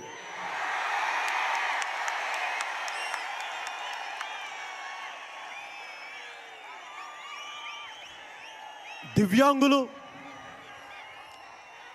2 రాష్ట్రాలు 2 లక్షల మంది ఉన్నారు. ఈ రోజున అదే విదేశాల్లో అయితే ఇక్కడున్న చెల్లెలు చూస్తే చాలామంది బయట ఉంటారు. వారందరికీ కూడా నా మనస్ఫూర్తిగా ఒక అండగా చెప్తున్నాను. ప్రభుత్వం దగ్గర బోల్డంత నిధులు ఉన్నాయి. ఆ నిధులతోటి మీకు అండగా నిలబడే మీకు ఉండటానికి ఒక ఇల్లు లాంటిది. మీరు ఎవరి మీద ఆధారపడకుండా ఒక ఉపాధి పథకం, మిమ్మల్ని ఆలనాపాలన చూసుకోవడానికి ఒక హెల్పర్ని కావాలని చూస్తే వారికి ప్రభుత్వం తగిన విధంగా వారిని చూసుకునేలాగా ఇవన్నీ ఉంటాయి. ఈరోజు నేను అన్నీ చెప్పట్లేదు, మేనిఫెస్టోలో ఉన్నవన్నీ. ఆగస్టు 14-15 తారీఖున ఆ విడుదల చేసినప్పుడు దానికి ముందుగా ఈరోజు నుంచి చాలా జరుగుతూ ఉంది పని. ప్రతి ఒక్కరి దగ్గర సలహాలు, సంప్రదింపులు స్వీకరిస్తాం. అలాగే ముఖ్యంగా పశ్చిమ గోదావరి జిల్లాకు సంబంధించి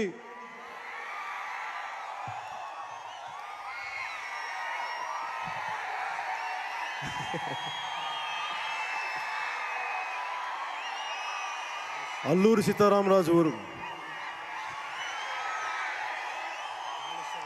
పశ్చిమ గోదావరి జిల్లాకి ఎక్కువ విదేశ ద్రవ్యాన్ని ఆర్జించేది. దానికి సరైన విధి విధానాలు రూపకల్పనలో ఉన్నాం. చాలామంది ఆక్వా ఫుడ్ రైతులు చాలా దెబ్బలు తింటూ ఉన్నారు. పెద్ద రైతులు బాగున్నా కానీ వారికి ఎలా అండదండలుగా ఉండాలన్న ఆలోచన విధానంతో పాలసీ విధానాలు కూడా రూపకల్పన జరుగుతోంది. అలాగే తూర్పుగోదావరికి సంబంధించి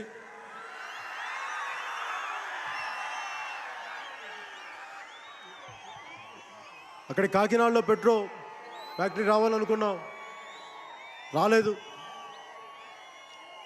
అక్కడ ఉన్న యువతకి సరైన ఉపాధి అవకాశాలు ఉండేలాగా, ఒకవేళ కేంద్ర ప్రభుత్వం, భారతదేశ ప్రభుత్వం ఇవ్వకపోతే మనకు సత్తా లేదా మన పిల్లలకు ఉద్యోగాలు ఇప్పించుకోవడానికి? ఆ దిశగా రూపకల్పన జరుగుతూ ఉంది.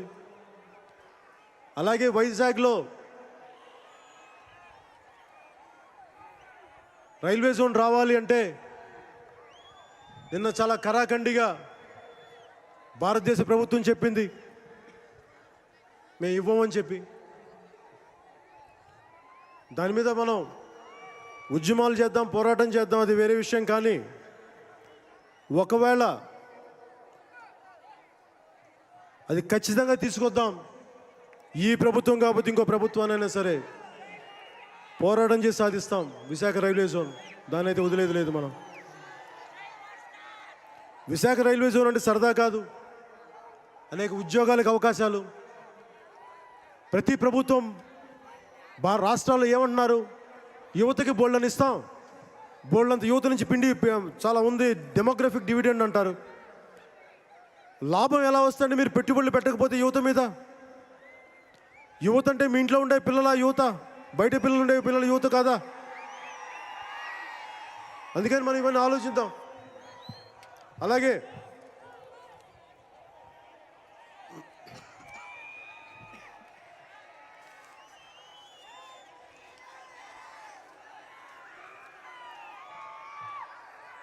ముందు ఒక మాటగా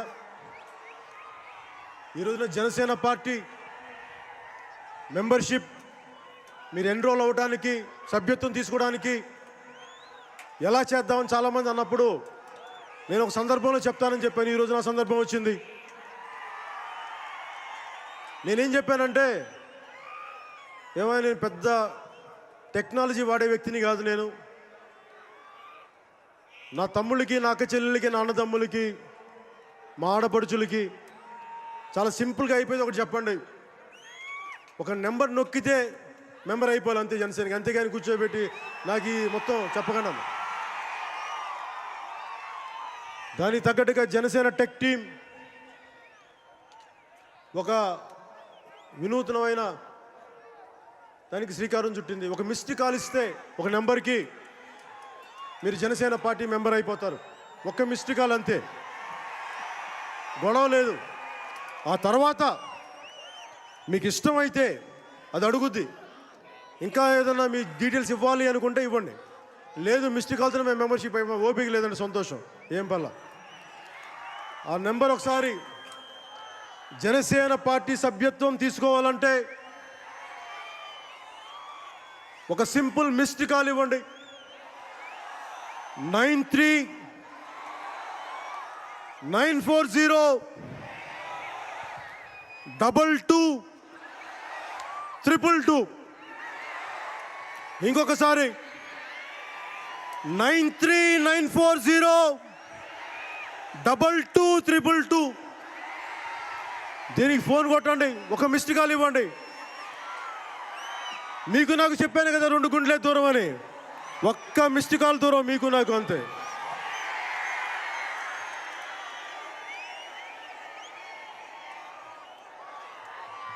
అలాగే ఇంకా నాకు చాలా పంచుకోవాలని ఉంది.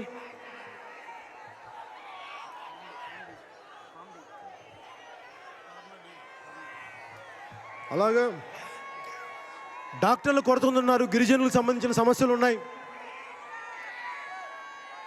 ట్రైబ్స్కి సంబంధించి వారికేమో వైద్యం ఉండదు, అతిసారం చచ్చిపోతూ ఉంటారు, పసిబిడ్డలు చనిపోతూ ఉంటారు అరకులో కానీ. మరి డాక్టర్లు కొదవ. ఈ రోజున డి ఫార్మా స్టూడెంట్స్ ఉన్నారు, ఫార్మా డి స్టూడెంట్స్. మరి వారికి ఎంతో కొంత సరైన విధి విధానాలతోటి వారు వైద్యం చేసే పరిస్థితులు కానీ రాష్ట్ర ప్రభుత్వం కల్పించగలిగితే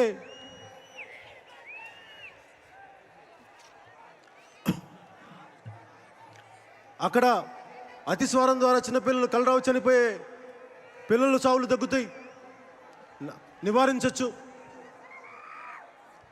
ఇలాగా చాలా చోట్ల ఒకవైపు ఏమో ఉద్యోగాలు లేవు, ఇంకో చోట ఏమో సమస్యలు ఉన్నాయి. ప్రభుత్వం ఎలా ఉండాలి, వీటన్నిటిని చూడగలగాలి దూరదృష్టితోటి. అక్కడ సమస్య ఉంది, అక్కడ అవకాశం ఉంది, ఇక్కడ సమస్య ఉంది, వీళ్ళిద్దరిని ముడిపెట్టాలి, ఇక్కడ పరిష్కారం దొరుకుద్దని చెప్పి. ఇట్లాగా ఉగాది అమరావతిలోనే జరుపుకుంటున్నాను. 18వ తారీఖు దాకా ఇక్కడే ఉంటాను.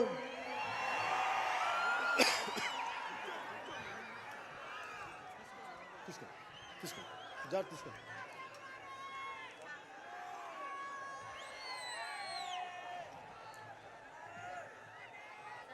18వ దాకా ఇక్కడే ఉంటాను.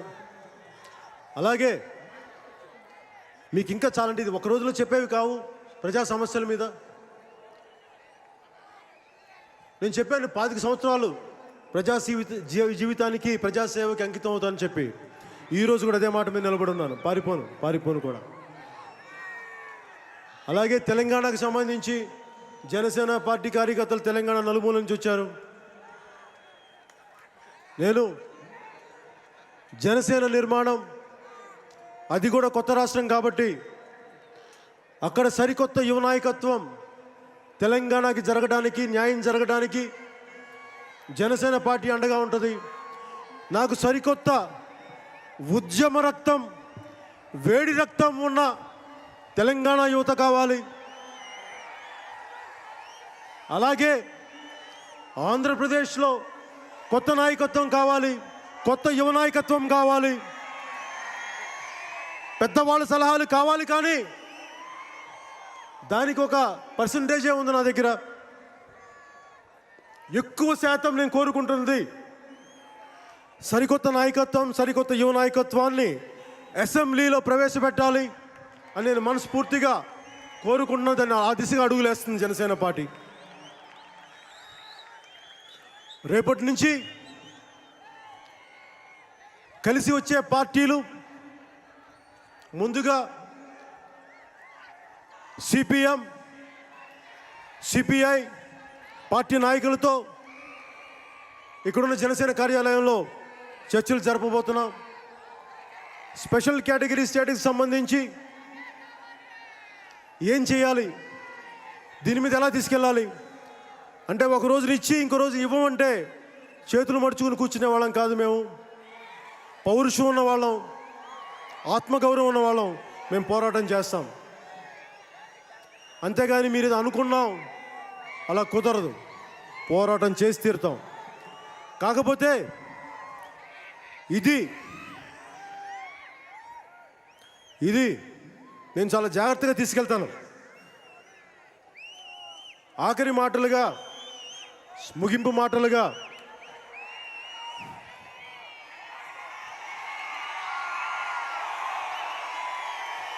జాగ్రత్త బాగుంది. ఆఖరి మాటలుగా, ముగింపు మాటలుగా, ఈ సభకి ముగింపు మాటలుగా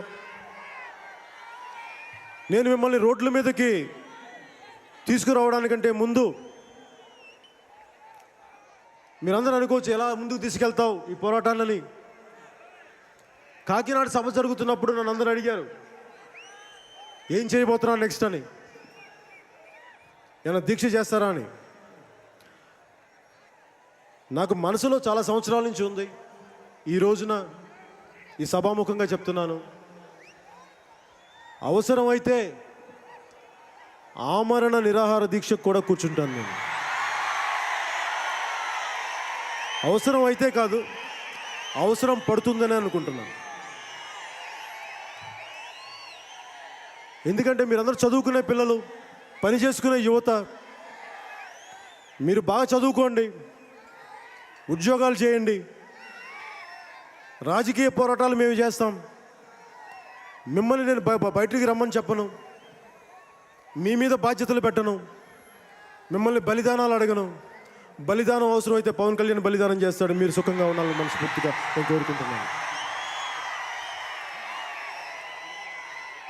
కేంద్ర ప్రభుత్వానికి తెలియాలి, తెలుగువాడి తెగింపు, ఆంధ్రుడి ఆత్మగౌరవం ఎలా ఉంటుందో ఒకసారి భారతదేశ ప్రభుత్వానికి రుచి చూపిద్దాం. వాళ్ళు అనుకోవచ్చు ఏం చేయలేమని. పొట్టి శ్రీరాములు గారు ఇచ్చిన స్ఫూర్తి ఈ నేల ఇంకా మర్చిపోలేదు. ఇంకా మేము బతికే ఉన్నాం. ఇంకా చేవ చచ్చిపోయి కూర్చోలేదు. ఇంకా ఆలోచిస్తున్నాం, జాగ్రత్తగా ఉన్నాం, ఒళ్ళు దగ్గర పెట్టుకొని ఉన్నాం, బాధ్యతతో ఉన్నాం, ప్రజలకు అండగా ఉంటాం. ఈ రోజున మీకు మాటలు ఈ మాటలుగా చెప్తున్నాను, ముగింపు మాటలుగా, సభా ముగింపు మాటలుగా.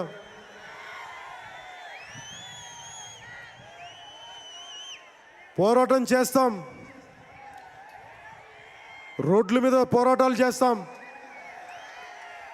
ప్రత్యేక కేటగిరీ స్టేటస్ సంబంధించి మీరేదో సరదాగా చేతులు దులుపుకోసుకొని వెళ్ళిపోతే అలా ఉండే వ్యక్తులం కాదు మేము.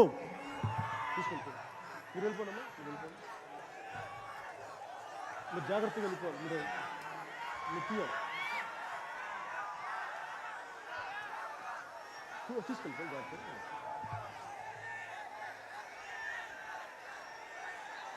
ఆమరణ నిరాహార దీక్షకి ఈ రోజు నుంచి ఎప్పటికైనా సరే సిద్ధంగానే ఉన్నాను.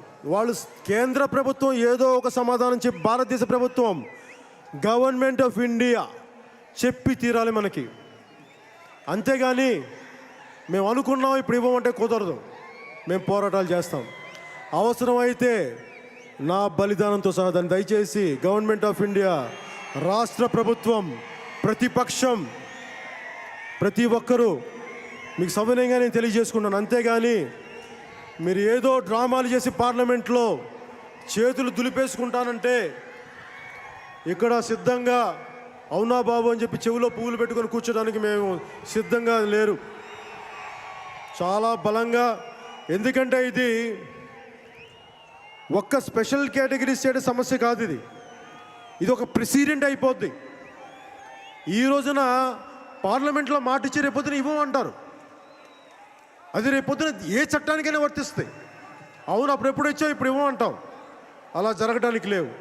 ఖచ్చితంగా భారతదేశ ప్రభుత్వం దీని మీద ఇప్పుడు ఎన్డీఏ ప్రభుత్వం కానీ ఫ్యూచర్లో రాబోయే ప్రభుత్వాలు కానీ అంతకు ముందున్న యూపీఏ ప్రభుత్వాలు కానీ ఖచ్చితంగా దీని మీద చాలా బాధ్యతాయుతమైన నిర్ణయాలు తీసుకోవాలి. ఇది ఒక్కటి సమస్య కాదు, ఇది కాన్స్టిట్యూషన్ వయలేషన్. ఇది రాజ్యాంగం ఇచ్చిన మాటను అతిక్రమించిన విధానం. అందుకని మేము దీనిని చాలా బలంగా తీసుకుంటున్నాం, చాలా గుండె లోతుల్లోకి తీసుకుంటున్నాం ఈ పోరాటాన్ని. సో రాష్ట్ర ప్రభుత్వానికి, ప్రతిపక్షానికి, గవర్నమెంట్ ఆఫ్ ఇండియాకి మీరు దీని మీద ఒక స్పష్టమైన క్లారిటీ ఇవ్వకపోతే మున్ముందు ఉద్యమాలను చూస్తారు, ప్రజా ఉద్యమాలను చూస్తారు. అలాగే ఆమరణ నిరాహార దీక్ష తర్వాత ఏం జరుగుతాయో నా చేతిలో కూడా ఉండదు. అది మీ అందరికీ సవినయంగా తెలియజేసుకుంటూ, ఏ దేశం అయితే, ఏ తల్లి అయితే మనకి జన్మనిచ్చిందో, ఏ భూమి అయితే మనకి ఆశ్రయం కల్పించిందో, ఏ తల్లి అయితే మనకి అండదండలుగా ఉందో, ఆ తల్లికి మనస్ఫూర్తిగా వందనాలు చెప్పుకుంటూ, జేజేలు కొట్టుకుంటూ సెలవు తీసుకుందాం. భారత్ మాతా కీ, భారత్ మాతా కీ, భారత్ మాతా కీ. జై హింద్, జై హింద్, జై హింద్.